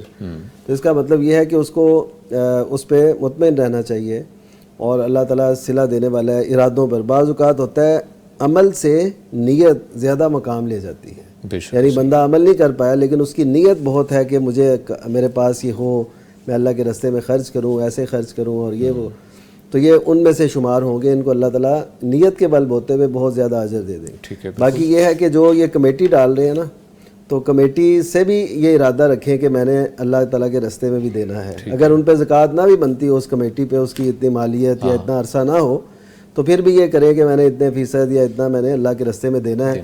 تو سمجھیں جو وہ کر رہے ہیں کمیٹی کی صورت میں، تو اس میں سے جب دیں گے تو یہ بھی اجر ان کے صدقے میں لکھا جائے گا. ٹھیک ہے. مفتی عبدالولی خان صاحب شیخ، صدقہ ہے کیا؟ بہت مناسب جواب. صدقہ ہے کیا؟ صرف پیسہ دینا صدقہ ہے؟ پیسہ صدقہ جو ہے بہت ایک عظیم جامع لفظ ہے. یہ جو ہے نا اللہ کے نبی صلی اللہ علیہ وسلم نے فرمایا الکلمۃ الطیبہ صدقہ. جو اچھی بات آپ کسی سے کہیں گے نا یہ بھی صدقہ ہے. امر بالمعروف بھی صدقہ ہے، نہی عن المنکر بھی صدقہ ہے. زمین سے راستے سے کوئی تکلیف دہ چیز ہے اس کو ہٹانا یہ بھی صدقہ ہے. یہ بھی صدقہ ہے کہ کسی کو آپ سواری پر بٹھائیں. ایک بندہ خود سواری پر نہیں بیٹھ سکتا، آپ اس کا ہاتھ پکڑ کے بس پہ بٹھاتے ہیں، رکشے پہ بٹھاتے ہیں، یہ بھی صدقہ ہے. کسی کا بوجھ اٹھانا یہ بھی صدقہ ہے. تو حتیٰ کہ بیوی کے منہ میں لقمہ ڈالنا یہ بھی صدقہ ہے. اور اپنی بیوی سے حتیٰ کہ یعنی کہ اپنی حاجت پوری کرنا یہ بھی صدقہ ہے. تو صدقہ ایک بہت وسیع مفہوم ہے.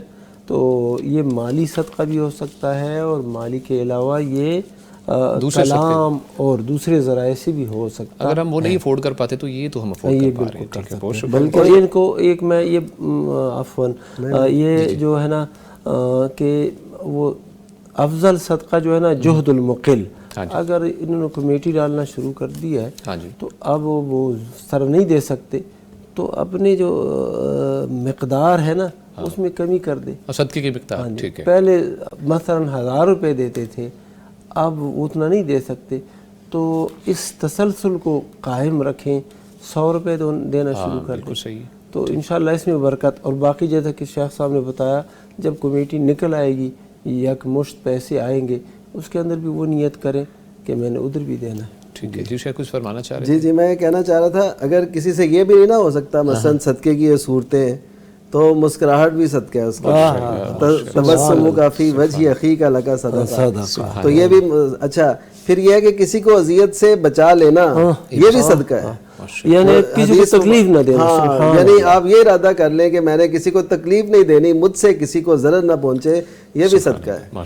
بلکہ جب تبوک کا موقع آیا نا، نبی کریم صلی اللہ علیہ وسلم نے اعلان فرمایا، تو ایک صحابی ایسے بھی تھے کہ جنہوں نے رات یہ سوچا کہ میرے پاس تو کچھ نہیں ہے، نہ انہیں مزدوری مل سکی. ایک تو وہ ہے نا جنہوں نے چکی دانے پیس کے اور کما کے وہ پھر دیے، لیکن ایک وہ بھی تھے جن کے پاس کچھ بھی نہیں تھا، انہیں رات کو مزدوری بھی نہ مل سکی. انہوں نے کہا کہ اللہ میں ایسے کرتا ہوں کہ جنہوں نے مجھ پہ کوئی زیادتی کی ہے، میں تیری رضا کی خاطر انہیں معاف کر دیتا ہوں.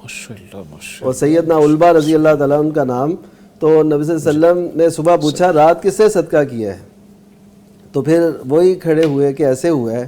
تو ان سے کہا گیا کہ آپ کا صدقہ اللہ تعالیٰ نے قبول فرمایا. سبحان اللہ. ماشاءاللہ. ہم بہت سی چیزیں یعنی اللہ کے نبی صلی اللہ علیہ وسلم کے پاس وہی آ گئی، ہم نگلیکٹ کر جاتے ہیں چیزیں، لیکن بہت زیادہ مانوی ہوتی ہیں. بہت شکریہ مفتی صاحب.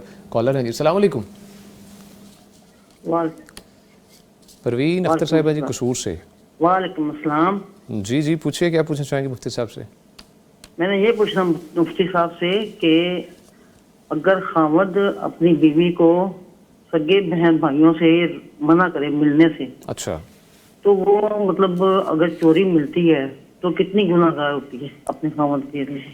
ٹھیک ہے. بہت شکریہ پروین اختر صاحبہ کال کی قصور سے ہمیں مفتی عبدالعلی خان صاحب. پہلی بات تو یہ ہے کہ بیوی کو اپنے حقیقی بہن بھائیوں سے ملنے نہ دینا یہ جائز نہیں ہے. ٹھیک ہے.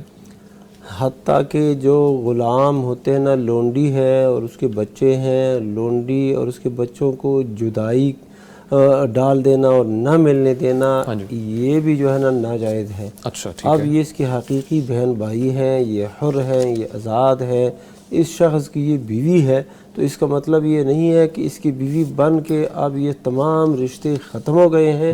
یہ ظلم ہے. صلہ رحمی سے روکنا ظلم ہے. اسی طرح اس شخص پر بھی لازم ہے کہ اپنے ان برادران نسبتی ان کے ساتھ اچھا تعلق رکھے اور اپنی بیوی کی وجہ سے ان کا اکرام کرے. اللہ کے نبی صلی اللہ علیہ وسلم کا ارشاد ہے، فرمایا کہ ان احق ما یکرم بہ الرجل ابنتہ او اختہ، سب سے زیادہ حقدار چیز جس کی وجہ سے بندے کا اکرام ہو، احترام ہو، اس کو عزت دی جائے، وہ اس کی بیٹی ہے یا اس کی بہن ہے. تو اب یعنی ایک شخص کی بہن آپ کے گھر میں ہے تو لازم ہے کہ اس کی اس بہن کی وجہ سے اس کی آپ عزت کرے، احترام کرے، ان کا اکرام کرے، ایک عزت کے ساتھ ان کے ساتھ پیش آ جائے. یہ سسرالی رشتے ان کو نبھانا یہ بھی ایک حکم ہے اور ضروری ہے. ایک بات تو یہ ہے، ملنے نہیں دے رہا، ناجائز کر رہا ہے. دوسری بات یہ ہے کہ ممکن ہے کہ اس کے جو بھائی ہیں، بیوی کے جو بھائی ہیں، وہ کوئی شر کرتے ہیں، ان کی بیوی کو نہ برانگیختہ کرتے ہیں، ان کے خلاف کوئی ایسی باتیں کرتے ہیں جس کی وجہ سے یہ تکلیف محسوس کرتا ہے. پھر یہ کہتے ہیں آپ نے ان کے ساتھ نہیں ملنا، تو وہ پھر ایک صورت بن سکتی ہے. اور اگر پھر بھی یہ عورت ملتی ہے اور وہ شر کی تلقین قبول کرتی ہے تو گناہ گار ہے. لیکن اگر صورت ایسی نہیں ہے، صرف صلہ رحمی کی بنیاد پر ملاقات کرتی ہے، گھر سے نہیں جاتی، ادھر ہی اس کے بھائی آ جاتے ہیں یا فون پہ بات ہو جاتی ہے، یا ایسی جگہ میں جہاں پر مثلا نماز کے لیے وہ گئی ہے تو وہاں پر راستے میں ملاقات ہو گئی، یا بچوں کو اسکول چھوڑنے گئی ہے وہاں پر بھائی سے ملاقات ہو گئی، تو ایسی صورت میں عورت بالکل گناہ گار نہیں ہے جب وہ شر کی تلقین قبول نہیں کرتی، خرابی نہیں پیدا کرتی. اب اس بندے کی کوئی ضد ہے اور اس ضد کی وجہ سے اس نے کہا ادھر نہیں ملنا، یہ جائز نہیں. مفتی صاحب فرمائیے گا. مفتی نعمان فاروقی صاحب. جی ایک حدیث مبارکہ میں ایسے آتا ہے فلیسا منا من خبب امرأۃ علی زوجها کہ وہ ہم میں سے نہیں ہے جس نے عورت کو خاوند کے خلاف برانگیختہ کیا, بھڑکایا, عورت کو خاوند کے خلاف. ہاں یعنی اس سے بد دل کرنے کی کوشش کی. تو میں جانتا ہوں کچھ تجربات مشاہدات بھی میری زندگی میں سامنے آئے کہ میکے والے بعض اوقات عورت کو ناجائز طور پر ابھار رہے ہوتے ہیں کہ تم بچے چھوڑاؤ, تم ایسے کرو, تمہیں ہم کھلانے والے نہیں ہیں. تو اصل میں ایسے ہوتا ہے کہ اس طرح وہ جو ہے نا عورت کی زندگی بھی تباہ ہوتی ہے اور مرد بھی اس سے کہتا ہے یہ جب ادھر سے ہو کے آتی ہے نا, جب ادھر سے ہو کے آتی ہے میکے سے تو اس کے تیور بدل جاتے ہیں, اس کی ٹون بدل جاتی ہے. تو اگر ایسی کوئی صورت انہوں نے دیکھی ہو عارضی طور پہ اگر انہوں نے ایسا کیا ہے تو عورت کو چاہیے کہ وہ ایسا کر لے. اگر مستقل انہوں نے ایسا کیا پھر شیخ صاحب نے جو صورت بتائی ہے وہ بہتر ہے. ٹھیک ہے, بہت شکریہ. کالر ہے ہمارے ساتھ. السلام علیکم. وعلیکم السلام. علی بھائی میں احسن علی بات کر رہا ہوں لاہور سے. جی احسن علی بھائی کیسے ہیں آپ؟ جی میں بالکل ٹھیک ٹھاک ہوں اور امید ہے کہ مفتیان اکرام بھی بالکل ٹھیک ٹھاک ہوں گے. جی میرا یہ سوال ہے کہ نماز پڑھتے ہوئے اگر مطلب ثنا بھول جائیں اور الحمد شریف شروع کر لے بندہ, جی تو اگر مطلب کیا اس میں پھر ہم الحمد تو ثنا کیا ہمیں دوبارہ پڑھنی پڑے گی یا پھر اس کے بغیر بھی نماز ہو جائے گی؟ اور دوسرا کوشچن میرا یہ تھا کہ تسبیح, جائے نماز یا پھر یہ جو سورہ یاسین ہے تو کیا انہیں بغیر وضو کے ہم چھو سکتے ہیں, مطلب کہیں سے اٹھا کے کہیں رکھنا ہو؟ اور ابھی جیسا کہ آپ نے نا ابھی عقیقے کی بات کی تو اس میں یہ تھا کہ یہ جو عقیقہ ہے مطلب ہمارے جو پچھلے بزرگ ہیں مطلب پچھلے گاؤں میں تو وہ تو یہ کہتے ہیں کہ جو عقیقے کا گوشت ہے یہ والدین اور یہ جو بھائی بہن ہے جس کے عقیقہ ہوا ہے اس کے تو یہ تو کھا ہی نہیں سکتے. تو یہ تو اس طرح مطلب وہ تو بالکل ہی منع کرتے, تو کیا یہ واقعی نہیں کھا سکتے یا پھر یہ بس پرانے لوگوں کی ویسی باتیں ہیں؟ ٹھیک ہے جی, بہت شکریہ. احسن علی صاحب آپ نے کال کی, لاہور سے ہمارے ساتھ موجود تھے. مفتی نعمان فاروقی صاحب. جی پہلا سوال ان کا ایک تو یہ انہوں نے سوال کیا نا ثنا کا, کوئی بندہ نماز میں آ کے ملا یا اس نے فاتحہ خود پڑھ رہا ہے تو اس نے فاتحہ شروع کر دی تو ٹھیک ہے, اگر اس کی رہ گئی ہے تو اس پہ کوئی اس پہ نہیں ہے, دوبارہ نہیں پڑھے گا. جی دوبارہ نہیں پڑھے گا, وہ اس کی نماز ہو گئی, فاتحہ جاری رکھے. تو اسی طرح چونکہ وہ بھول گیا نا, جان بوجھ کے تو چھوڑی نہیں ہے, تو بھول چوک اس سلسلے میں اور ایسی بات کی جو اتنی لازم نہیں ہے تو وہ اگر رہ گئی اسے تو کوئی ہے. اچھا ٹھیک ہے, تو قصدن بھی چھوڑ دے پھر بھی نماز ہو جائے گی. اچھا ٹھیک ہے جی فرمائیے. جی اور دوسرا سوال ان کا ہے عقیقے کے متعلق کہ انہوں نے کہا کہ لوگ کہتے ہیں کہ عقیقہ والدین نہ کھائیں اور یہ نہ کھائیں وہ نہ کھائیں. تو مجھے تو وہ سورہ انعام میں جو اللہ تعالیٰ نے فرمایا نا کہ انہوں نے خود مقرر کر رکھی تھی یہ جی اس کی سواری کوئی نہیں کر سکتا, وسیلہ حام اور ایسے جو جانور تھے, تو یہ اس طرح کی بات لگتی ہے. اس کا شریعت مطہرہ سے کوئی تعلق نہیں ہے. عقیقے کا جو گوشت ہے یہ سب کھا سکتے ہیں, بلکہ اس گھر میں جب ہوتا ہے تو دیکھیں اس عورت کے لیے کتنا فائدہ مند ہوتا ہے. وہ والدہ ہے نا, اس بچے کی والدہ ہے, اس کی صحت کے لیے, جی اس کی صحت کے لیے کتنا اس کے لیے فوائد ہیں, پھر پورے گھر والے خوشی کا سما ہوتا ہے. تو یہ شریعت اسلامیہ نے جو ہماری فطرت کے تقاضے ہیں ان کو پورا کرنے کے لیے جو کچھ رکھا ہے وہ تو کھانے دیں انہیں. پتہ نہیں کیوں پابندیاں ایسی لگا کے اور ایسی, اور یہ ٹھیک ہے جینون سوال ہے ان کا, لوگ پوچھتے ہیں باقاعدہ کہ جی اچھا یہ ہم کھا سکتے ہیں, ایسا ہو سکتا ہے, گھر کس کو تقسیم کیسے کریں؟ ہاں ٹھیک ہے بالکل. تو یہ بھی ایک بات ہوتی ہے. تو تقسیم کرنے کے حوالے سے بھی ایسا ہے کہ آپ یعنی اگر دعوت کرنا چاہیں تو بھی ٹھیک ہے, جیسے کہ ابھی شیخ صاحب نے فرمایا نا عقیقہ اصل میں ایک دعوت کی ایک صورت ہے. ہاں بالکل صحیح. تو اگر پکا کے کھلانا چاہیں تو یہ بھی ٹھیک ہے, اگر آپ کچا تقسیم کرنا چاہتے ہیں وہ بھی ٹھیک ہے, اور خود بھی کھا سکتے ہیں. اپنے والدین, بہن بھائی, اقارب, ان کا سب سے پہلا حق ہوتا ہے, تو ان کو کھلائیں. اور اس کے بعد جو ہے رشتہ دار, اگر کوئی کمزور رشتہ دار ہے تو اس کو اور زیادہ یعنی صدقے کا بھی ثواب اور جو ہے ان کے ساتھ صلہ رحمی کا بھی ثواب. تو یہ ساری چیزیں جمع کر کے ایک بڑا اچھا انسان کو ایک ایونٹ مل جاتا ہے. ٹھیک ہے, بہت شکریہ. مفتی صاحب فرمائیے گا, وضو کے بغیر انہوں نے ایک اور سوال پوچھا تھا, قرآن مجید کو اٹھا کے ادھر ادھر رکھ لینا, کیا رکھ سکتے ہیں؟ تسبیح بھی اس میں شامل ہے.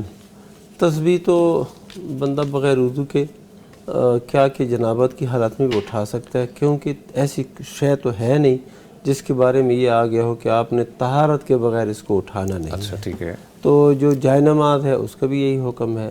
ہاں قرآن مجید ہیں اور اسی طرح سورہ یاسین جو الگ سے انہوں نے طبع کیا ہوتا ہے. تو یہ جو ہے نا اگر ایسے تھوڑا سا اٹھانا ہے، یہاں پہ رکھنا ہے، ادھر رکھنا ہے، تو اس میں گنجائش ہے، کوئی حرج نہیں ہے. بہتر یہی ہے کہ وضو کے ساتھ ہم پڑھیں. بہتر یہ ہے کہ اگر آپ نے رکھنا بھی ہے تو کسی کپڑے کو کے ساتھ پکڑ کے اس کو رکھیں، اور جب تلاوت کرنا ہے تو بہت بہتر یہ ہے کہ آپ باوضو ہو اور پھر خشوع خضوع کے ساتھ خشوع خضوع سے اللہ کی اس کتاب کی تلاوت کریں. مفتی نعمان فاروقی صاحب شیخ فرمائیے گا. جی ایسے ہی ہے، بس یہ ہے، میں یہ کہتا ہوں کہ جب ہم اس بات سے رک جائے نا کہ جی اب میں بے وضو ہوں، میں تلاوت نہیں کرتا، تو یہ بات غلط ہے. ٹھیک ہے، بالکل صحیح. یعنی قرآن پڑھنے کا دل کر رہا ہے لیکن کہ بندہ میں بے وضو ہوں اب قرآن مجید نہ پڑھوں، تو اس کا مطلب یہ ہے کہ ایک ایسی اس نے چیز اپنے اوپر واجب کر لی جو شریعت نے اس پہ واجب نہیں کی.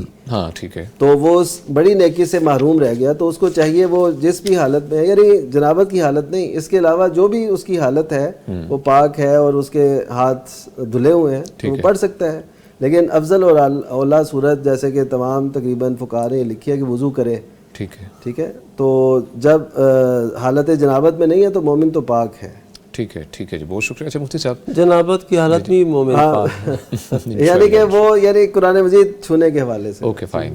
مفتی نعمان فاروقی صاحب شیخ، پوچھا گیا ہے کہ میں دعا میں کوئی چیز مانگوں تو کہتا ہوں کہ اگر میرے حق میں بہتر ہے تو دے دیں، مگر میرے جاننے والے ایسی دعا سے روکتے ہیں اور کہتے ہیں کہ ایسا کہا کرو میرے حق میں بہتر کر کے مجھے عطا فرما. کیا یہ کہنا درست ہے؟ جی اس سوال کے دو پہلو ہیں. ایک تو یہ کہ کیا اللہ تعالیٰ سے یہ عرض کی جا سکتی ہے، یعنی اس انداز سے التجا کی جا سکتی ہے کہ اگر تو چاہے. ٹھیک ہے، اس سے نبی صلی اللہ علیہ وسلم نے روکا بھی ہے. اگر تو چاہے مطلب اگر اللہ چاہے تو مطلب کہ ان دا سینس آف. ہاں جی میں بتاتا ہوں. وہ حدیث مبارکہ ایسے ہے کہ کوئی اللہ تعالیٰ سے دعا کرنا چاہے فلیعظم المسئلہ، وہ مسئلہ کہ وہ مسئلے کو بڑے یقین کے ساتھ اللہ تعالیٰ کے سامنے رکھے. یہ نہ کہے کہ اگر تو چاہے اللہ یہ پورا کر دے، اگر تو چاہے، اگر تو چاہتا ہے نا تو یہ پورا کر دے، کیونکہ اللہ تعالیٰ کو کوئی مجبور نہیں کر سکتا. فَإِنَّهُ لَا مُسْتَكْرِهَ لَهُ، اس کو کوئی مجبور نہیں کر سکتا. اب یہ جو صورت پوچھی گئی ہے یہ ایک دوسری صورت ہے. وہ یہ ہے کہ جیسے ہم دعا استخارہ میں کرتے ہیں کہ اگر تو جانتا ہے کہ یہ میرے حق میں بہتر ہے تو پھر اس کو میرے لیے مقدر فرما دے اور میرا دل بھی اس پہ مطمئن کر دے. تو یہ اس صورت کی یہ دعا ہے. تو یہ کرنا تو ٹھیک ہے کہ بندہ کہے کہ یا اللہ اگر یہ میرے حق میں بہتر ہے تو یہ کر دے. وہ یہ نہیں کہہ رہا کہ اگر تو چاہتا ہے، وہ کہتا ہے اگر میرے حق میں بہتر ہے تو ایسا ہو جائے. تو یہ ٹھیک ہے، ان کا دعا کرنا یہ ٹھیک ہے.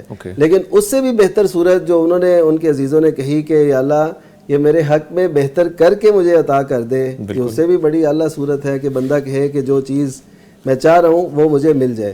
لیکن اس کے پیچھے یہ ذہن رکھنا بہت ضروری ہے کہ اگر بندے کی وہ دعا قبول نہیں ہوئی جو وہ مانگ رہے، چاہے اس کو عرصہ لگ گیا، تو وہ اللہ تعالیٰ کے بارے میں کبھی بدگمان نہیں ہوگا. آپ دیکھیے کہ بدر میں صحابہ کرام تھے رضی اللہ عنہ، اور اللہ تعالیٰ نے دونوں میں سے ایک خوبی کا وعدہ کیا تھا، یعنی یا تو تجارتی قافلہ ملے گا یا یہ جو اسلحے والا قافلہ ہے یعنی اس سے محاذ رہی ہوگی. بالکل ٹھیک ہے. تو صحابہ کرام رضی اللہ عنہم چاہتے تھے کہ وہ قافلہ ملے جو تجارتی قافلہ ہے، لیکن اللہ تعالیٰ نے وہ دیا جو اسلحے والا تھا.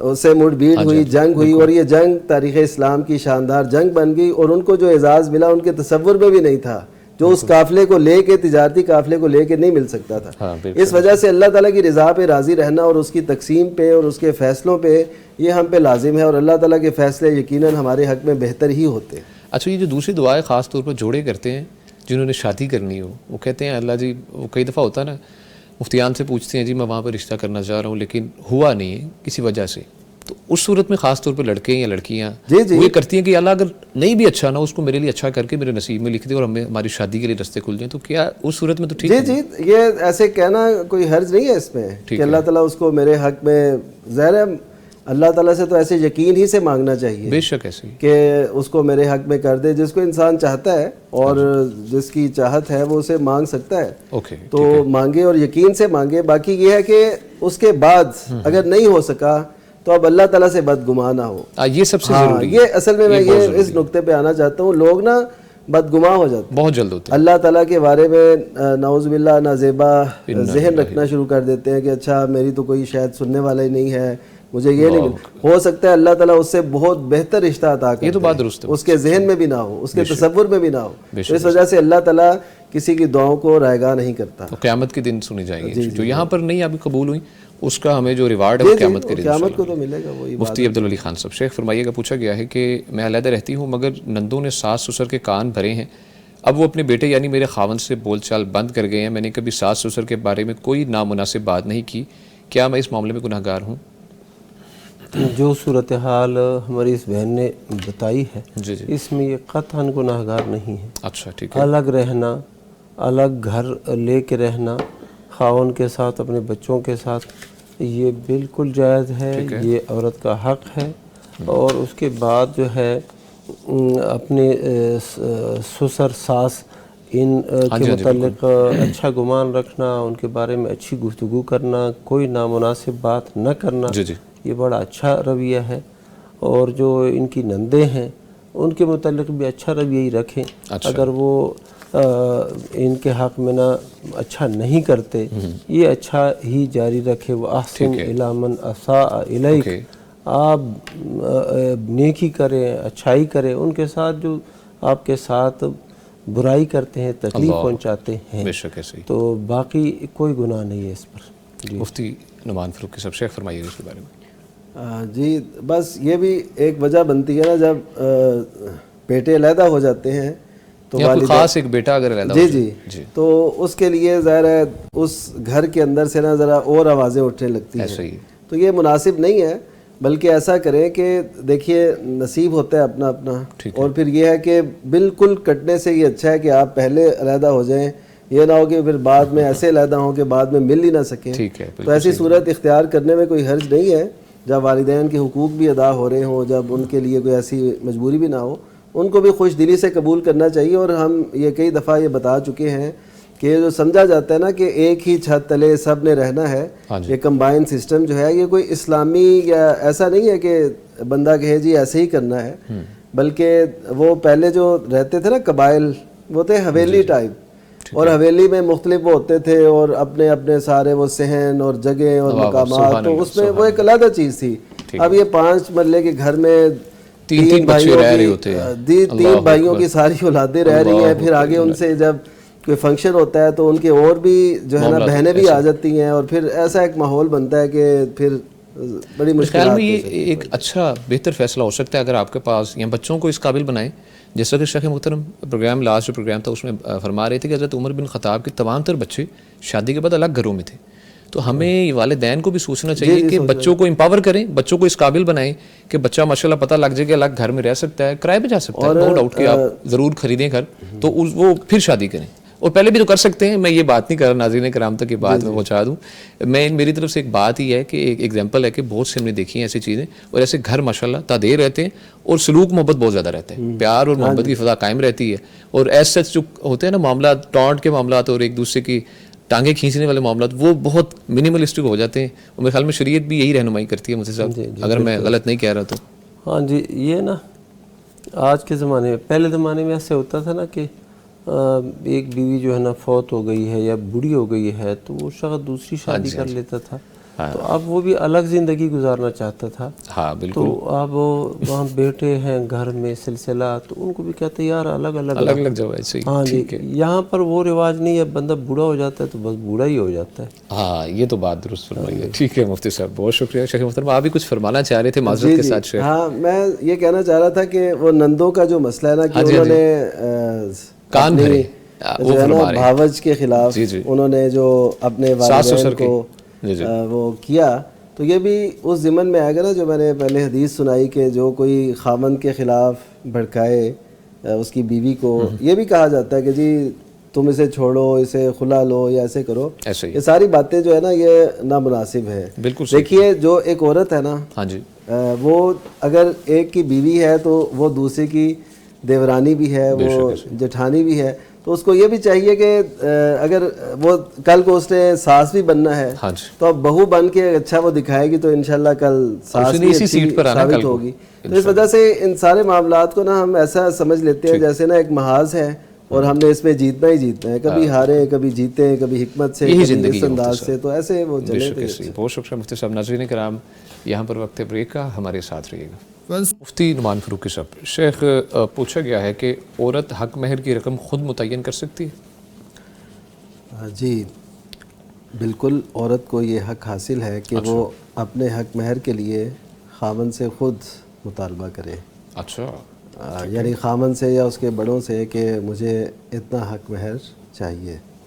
اس کی وجہ یہ ہے کہ شریعت کا اصول یہ ہے کہ جس کا حق بنتا ہے نا, تو وہ اس کی قیمت مقرر کرے یا حد بندی کرے کہ یہ اتنا. جیسے نبی کریم صلی اللہ علیہ وسلم نے مسجد نبی کی جگہ خریدنی تھی نا, تو آپ نے فرمایا سامنونی, کہ مجھے اس کی قیمت تم لگا کے دو. اچھا ٹھیک ہے, یعنی کیونکہ تم سے میں خرید رہا ہوں تو تمہیں اس کی قیمت لگا کے دینی ہے.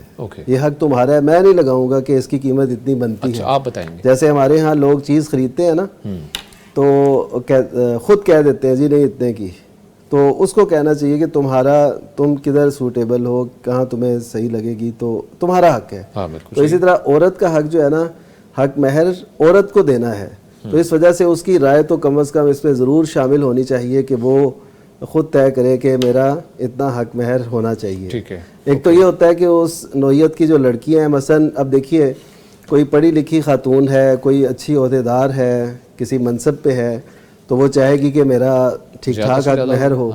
ٹھیک ہے, اگر وہ اس کے رائے بھی نہیں لی جائے گی اور اس کے کہے بغیر ہی وہ حق مہر جی لکھ لیں 5000, تو یہ اس کی ظاہر ہے مطابق نہیں ہے. اسی طرح کوئی ہے اس کو اتنا وہ پڑھی لکھی نہیں ہے یا ایسا کچھ, تو وہ کم پہ بھی راضی ہو جائے گی. لیکن مفتی صاحب کیا یہ رشتہ کرنے سے پہلے, نکاح کے موقع پر طے کرنے کے پہلے؟ نہیں, یہ پہلے طے ہونا چاہیے. بالکل صحیح. اصل میں شریعت میں تو ایسے ہے نا, آپ کو پتہ ہے کہ حدیث مبارکہ صحیح بخاری کی, تو آپ صلی اللہ علیہ وسلم نے اسی وقت ان سے حق مہر کا پوچھا صحابی سے, اور ان سے کہا کہ تلاش کرو, اگر تمہیں وہ ملتا ہے, لوہے کی رنگ بھی, انگوٹھی بھی ملتی ہے, وہ بھی لے آؤ. تو پھر انہوں نے کہا کہ وہ بھی نہیں ہے. آپ نے فرمایا کہ کوئی صورتیں یاد ہیں, تو انہوں نے کہا جی. تو آپ نے فرمایا کہ چلو تو وہی انہیں سکھا دینا, تو یہی تمہارا حق مہر ہے. یعنی یہ سنن نسائی میں وضاحت ہے کہ انہیں صورتیں سکھا دینا. ٹھیک ہے. عموماً جو ہے وہ یہی ہے کہ صورتیں جو تمہیں یاد ہے نا, وہی تمہارا حق مہر ہو گیا. اچھا ٹھیک ہے. تو مراد یہ ہے کہ نبی صلی اللہ علیہ وسلم نے اسی موقع پہ طے کیا حق مہر, اور پھر اسی موقع پہ نکاح کر دیا. لیکن ہمارے ہاں پتہ ہے کیا ہوتا ہے کہ یہ جب بیٹھے ہوتے ہیں نا فارم فل کرنے کے لیے, اور شادی کا موقع ہوتا ہے, پھر ادھر سے نہ مشورہ ہو سکتا ہے. ظاہر ہے لڑکی کے پاس تو کوئی مشورہ کرنے جاتا نہیں ہے کہ کتنا حق مہر ہو یا کیا ہو. وہ پھر ادھر ہی بڑے بڑے بیٹھ کے نا بات کر لیتے ہیں, اور لڑکی کی رائے پھر رہ جاتی ہے. تو اس وجہ سے یہ پہلے سے شادی کے جیسے دیکھے دیگر ہے نا, کہاں پہ ہوٹل یا ریسٹورینٹ یا شادی ہال کون سا ہو, کیا ہو, ساری چیزیں. ہاں ساری چیزیں. تو حق مہر سب سے اہم رکھے. میں کہتا ہوں کہ شادی کے سب سے اہم ترین اخراجات جو ہے نا, ان میں حق مہر ہے, اور اس کو ہمیشہ اگنور کیا جاتا ہے. یہ عورت کی عزت ہے, عورت کی شان ہے, عورت کا وقار ہے, اور اسی کا حق ہے کہ وہ متعین کرے کہ میں نے اتنا حق مہر لینا ہے. اور اچھا میں یہ بھی بات بتاؤں, اس دور کے اندر بھی جس کا حق مہر اچھا ہوتا تھا اس کو اچھا سمجھا جاتا تھا, اس مرد کو اور خاتون کو. مثلا دیکھیے کہ جو تھی حضرت جویریہ رضی اللہ تعالیٰ عنہ ام المومنین, ان کا جب نکاح ہوا, ٹھیک ہے, تو ان کا نکاح جب نبی کریم صلی اللہ علیہ وسلم سے ہوا, تو اس وقت ان سب نے کہا کہ ان کے پاس یہ قیدیوں میں آئے تھے نا, یہ حارث بن ابی زرار کی صاحبزادی تھی, اور یہ بنو مستلق پہ جو نبی صلی اللہ علیہ وسلم نے پیش قدمی کی, اور ان کے جو قیدی بنے ان میں یہ بھی تھیں. پھر نبی صلی اللہ علیہ وسلم کے نصیب میں آئی, اور اس طرح آپ نے نکاح کیا. اب لوگوں نے جب دیکھا کہ نبی کریم صلی اللہ علیہ وسلم کہ یہ سسرال بن گئے ہیں, تو انہوں نے کہا اسحار رسول اللہ, کہ رسول اللہ صلی اللہ علیہ وسلم کے سسرال. تو سب نے اپنے اپنے قیدی چھوڑ دیے. اس سے میں یہ بھی یہاں پہ بتانا چاہوں گا کہ نبی کریم صلی اللہ علیہ وسلم کی جس طرح آل کی عظمت ہے, اسی طرح نبی کریم صلی اللہ علیہ وسلم کے ننہال کی بھی عظمت ہے, اور اسی طرح نبی کریم صلی اللہ علیہ وسلم کے سسرال کی بھی عظمت ہے. تو پھر سب نے یہ کہا کہ ہم اپنے قیدی چھوڑتے ہیں, کہ یہ تو اب نبی صلی اللہ علیہ وسلم کے سسرالی بن گئے. تو ان کو پھر کہا جاتا تھا کہ یہ ان سے اچھی جو حق مہر ہے, ان سے اچھا حق مہر اور کس کا ہوگا کہ جس کی وجہ سے اتنے لوگوں کو رہائی مل گئی. ٹھیک ہے.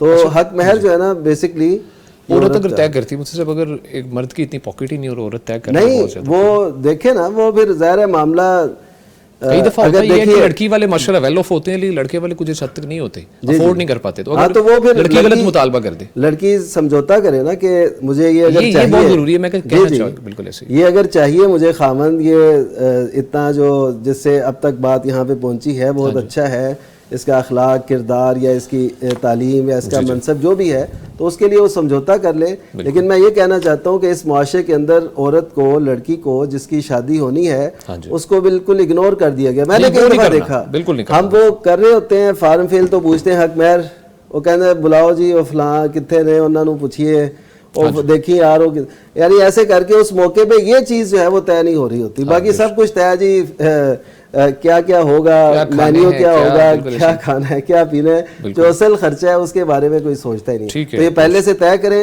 حق عورت کا ہے، مشاورت سب کی ہوگی. فقہاء نے یہ باتیں لکھی ہیں کہ مشاورت سب کی ہوگی، لیکن اصل جو حق ہے وہ عورت کا ہی ہے. بے شک. شیخ اس کے بارے میں فرمانا چاہیں گے کچھ؟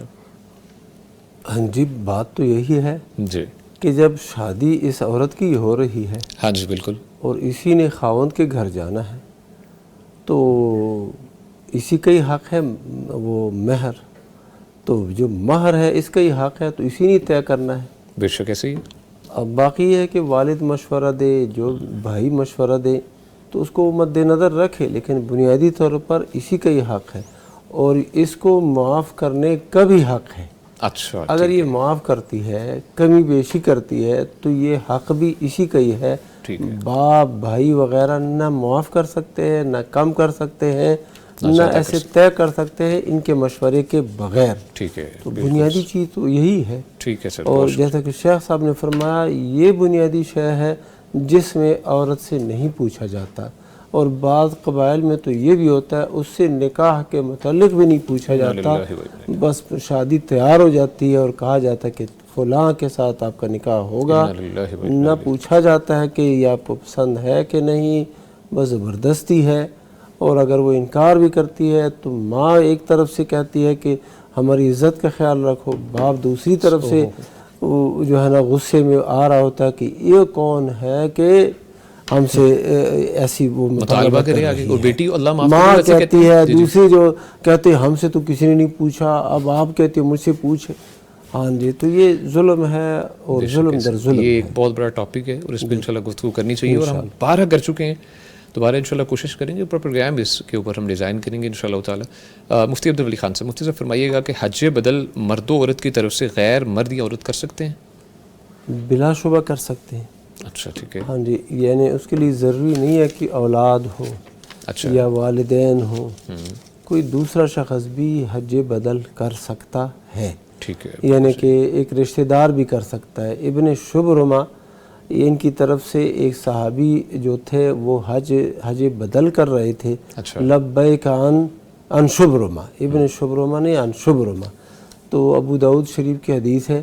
تو آپ صلی اللہ علیہ وسلم نے پوچھا کہ یہ شبرمہ کون ہے؟ اس نے کہا میرا بھائی ہے. راوی کہتے ہیں اس نے یہ کہا کہ میرا رشتہ دار ہے. تو آپ نے فرمایا خود اپنا حج کیا ہے پہلے؟ اس نے کہا نہیں. تو پہلے اپنی طرف سے حج کر، پھر آئندہ سال جو ہے نا شبرمہ کی طرف سے کر. تو اس کے اندر یہ قید بالکل نہیں ہے کہ یہ اس کا غیر مرد کے لیے، غیر عورت کے لیے ہو. مرد کی طرف سے عورت حج بدل کر سکتی ہے، اور عورت کی طرف سے مرد حج بدل کر سکتا ہے. اور حج بدل کے لیے صرف شرط یہ ہے کہ اس نے جس جو کر رہا ہے حج بدل اس نے اپنا حج کیا ہو. ٹھیک ہے سر، بہت شکریہ. مفتی نعمان فاروقی صاحب شیخ فرمائیے گا اس کے بارے میں. جی بالکل یہی مسئلہ یہ ایسا ہے. ٹھیک ہے سر، تھینک یو سو مچ. اچھا مفتی صاحب، بڑا ہی ڈفرینٹ سوال ہے، ضرور مفتیان سے انشاءاللہ رائے لیں گے. مفتی نعمان فاروقی صاحب فرمائیے گا کہ یہ اب موٹیویشنل اسپیکر کی بات سننے کی شرعی حیثیت کیا ہے؟ بڑا ڈفرینٹ سوال ہے جو میرے سامنے آیا ہے، ہمارے ناظرین کی طرف سے پوچھا گیا ہے.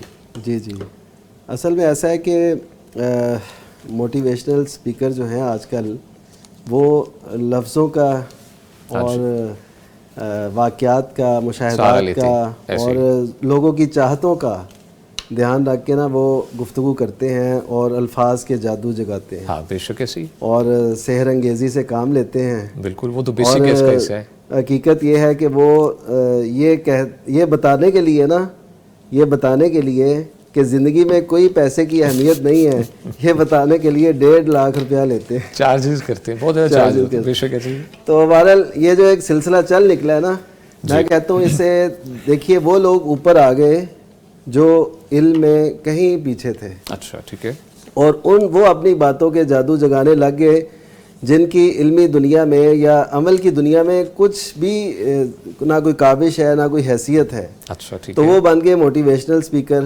اب دیکھیے میں یہ آپ سے عرض کروں کہ ان میں سے جو تو قرآن و سنت کا سہارا لیتے ہیں اور آج کے نوجوان کی بات کرتے ہیں وہ تو سر آنکھوں پہ، کیونکہ انہوں نے اصل بیس بنایا قرآن و سنت کو، علم وہی ہے، بات بھی وہی ہے، تو بڑی اچھی بات ہے کہ اس کو ایک انداز ہے نا کہ آپ ایک موٹیویشنل اسپیکر کے طور پہ اسے لوگوں کی زبان میں، جوانوں کی زبان میں بڑے اچھے انداز سے آپ پیش کر رہے ہیں، تو یہ تو بہت اچھی بات ہے. بالکل، کیونکہ اللہ تعالیٰ نے بھی جس نبی کو بھیجا اس قوم کی زبان میں بھیجا تاکہ ان کو اس کی صحیح سمجھ آ سکے.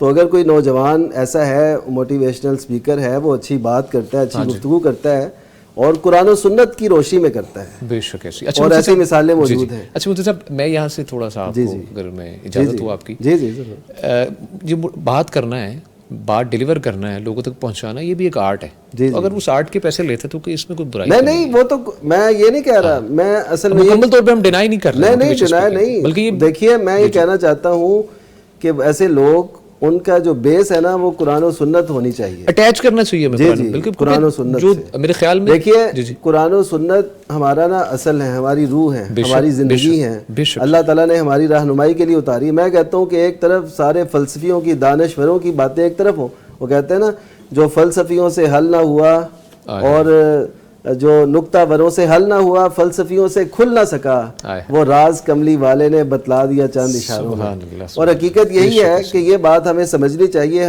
ہمارے جو کامیابی کا راز ہے وہ وہی میں ہے. تو جو اس کو لے کے چلتا ہے اور اس کو کسی بھی لہجے میں، کسی بھی انداز سے، کسی بھی زبان میں اور کسی بھی جگہ پر وہ بیان کرتا ہے تو سارا آنکھوں پہ ہے. جو اس کو پسے پوچھ ڈال دے اور اپنی باتیں ہی اور یہ وہ دنیاوی طور پر جمع خرچ اور سارے وہ مشاہدات، تجربات رکھتا رہے، تو بہرحال اس سے میں کہوں گا بچنا چاہیے. کیونکہ اس طرح یہ تو ہو سکتا ہے کہ آپ کے اندر کوئی داعیہ پیدا ہو کہ آپ اچھے کمانے والے بن جائیں، آپ کے اندر داعیہ ہو، آپ اچھے اسپیکر بن جائیں، آپ کے اندر داعیہ پیدا ہو کہ آپ اچھے کاروباری بن جائیں، لیکن وہ دین جو ہے وہ پیچھے رہ جائے گا. ٹھیک ہے، تو ہمیں دین کو آگے لانا. بہت شکریہ شیخ، اس کے بارے میں فرمائیے. میں تبصرے تو گریز کر رہا ہوں تو شیخ صاحب دہی گئے. نہیں سر، آپ انشاءاللہ آپ ہمارے محترم ہیں، اگر آپ بھی ہمیں کچھ نصیحت فرما دیں اس معاملے میں، میرے خیال میں سب سے بہترین ہے. بہت ناظرین ہمیں اسپیشلی میسیج بھی کرتے ہیں شیخ اور ہمیں کمنٹ سیکشن میں بتاتے ہیں. میں عرض کر دوں نا، شیخ صاحب نے خلاصہ بیان کر دیا. جی، جو اچھی بات کرتا ہے اس کی بات سننی چاہیے. اچھا ٹھیک ہے. جو اچھی بات نہیں کرتا اس کی بات نہیں سننی چاہیے. اچھی بات وہ ہے جو قرآن اور سنت کے مطابق ہو، قرآن اور سنت پہ مشتمل ہو. اچھا، یہ بات جو ہے نا، ٹھیک ہے، یہ اس طرح کے جو مرغب اور مشوق جو ہوتے ہیں قائلین اور بیان کنندہ، یہ بالکل صحیح ہے. اچھا ٹھیک ہے. اور جو اس کے علاوہ ہے ہاں جی کہ وہ اپنے ہی یوٹیوب چینل کو کرنے کے لیے اور اس کی آمدنی کو مزید بڑھانے کے لیے اس طرح کے بیانات کرتے ہیں اور پھر اپنے یوٹیوب چینل پہ نشر کرتے ہیں تاکہ زیادہ سے زیادہ لوگ دیکھیں، اور لوگ پھر یہ مسحور ہو جاتے ہیں کہ اوہ ہو کیا وہ بیان کیا اس نے، پھر لوگ اسی راستے پہ چل پڑتے ہیں جبکہ وہ سراب ہے. وہ سراب ہے، بالکل صحیح، تو نہیں جانا چاہیے. سر تھینک یو سو مچ، بہت شکریہ. ناظرین کرام، پروگرام اپنے اختتام کو پہنچتا ہے. ہمارے ساتھ موجود رہے فضیلت الشیخ مفتی عبدالولی خان صاحب، ممبر پیغام فتویٰ کونسل ہیں. مفتی صاحب بہت شکریہ تشریف آوری کا، اللہ تعالیٰ آپ کو اپنی حفاظت میں رکھے، جزاک اللہ خیر. اور ان کے ساتھ موجود رہے فضیلت الشیخ مفتی محمد نعمان فاروقی صاحب، الحمدللہ وہ بھی ممبر پیغام فتویٰ کونسل ہے. شیخ thank you so much for آپ تشریف لائے، ہمیں آپ نے وقت دیا، اللہ تعالیٰ آپ کو اپنی حفاظت میں رکھے. ناظرین کرام، پیغام ہمارے پیغام ٹیلی ویژن کی طرف سے یہ پیغام ہے، ایک چھوٹا سا پیغام ہے کہ دنیا میں کوئی شخص ہمیں یاد کرتا ہے نا، جب کوئی بہت امیر کبیر ہے ہماری نظر میں، کامیاب ترین انسان ہے اور کوئی عہدے والا ہے، ہمیں جب یاد کرتا ہے تو ہم بھولے نہیں سماتے ہیں. لیکن ایک طرف اللہ تعالیٰ قرآن مجید میں اللہ کا ارشاد ہے کہ فَاذْكُرُونِي أَذْكُرْكُمْ، بس تم ذکر کرو، میں تمہارا ذکر کروں گا. اگر ہم اللہ کا ذکر کریں گے تو اللہ تعالیٰ ہمارا ذکر کریں گے. سوچئے کسی بھی انسان کے لیے اس سے بڑی کوئی سعادت ہو سکتی ہے کہ اس کا ذکر اللہ پاک کرے, اللہ تعالیٰ اس کو یاد کریں. تو یہ ایک فارمولہ ہے کہ آپ اللہ کا ذکر کریں. اپنے آپ کی بہت زیادہ مشکلات ہوں گی, نو ڈاؤٹ آپ بہت زیادہ مشکلات میں گھرے ہوں گے, بہت سے معاملات زندگی میں فیس کر رہے ہوں گے, لیکن اللہ کو یاد کرنا مت بھولیے. اپنے تمام تر معاملات میں اللہ کو ضرور شامل کیجیے. اللہ تعالیٰ کی مدد انشاءاللہ آپ کے لیے بہت بہترین رہے گی. لیکن یہی میسیج ہے کہ اللہ کو یاد کریں اور آپ اس سعادت کی لسٹ میں ایڈ ہو جائیں کہ اللہ تعالیٰ آپ کو یاد کر رہے ہیں. اور ایک اور آپ سے چھوٹا سا واقعہ شیئر کرتا چلوں کہ جیسے واٹس ایپ کے اوپر ہمیں پاپ اپ ہوتا ہے نا, ہم جن سے چیٹ کرتے رہتے ہیں وہ ہماری لسٹ میں اوپر رہتے ہیں. اسی طرح اللہ تعالیٰ کے پاس بھی ایک لسٹ ہے جس کے اندر اللہ کے جو سب سے قریب وہی ہے جو اللہ کو یاد کرتا رہتا ہے. تو اس لسٹ میں کوشش کریں آپ اوپر رہیں, چاہے آپ آسانی میں ہیں یا مشکل میں ہیں. اس لسٹ میں جس قدر ہو سکے آپ نے اوپر رہنا ہے اور اللہ کو یاد کرتے رہنا ہے. یہ یاد رکھیے گا. اور اسی کے ساتھ آپ سے چاہیں گے اجازت. اپنا بہت سا خیال رکھیے گا اور ہمیں خاص طور پر اپنی دعا میں یاد رکھیے گا. ملاقات ہوگی اگلے پروگرام میں. اللہ نگہبان. فاسألوا أهل الذكر إن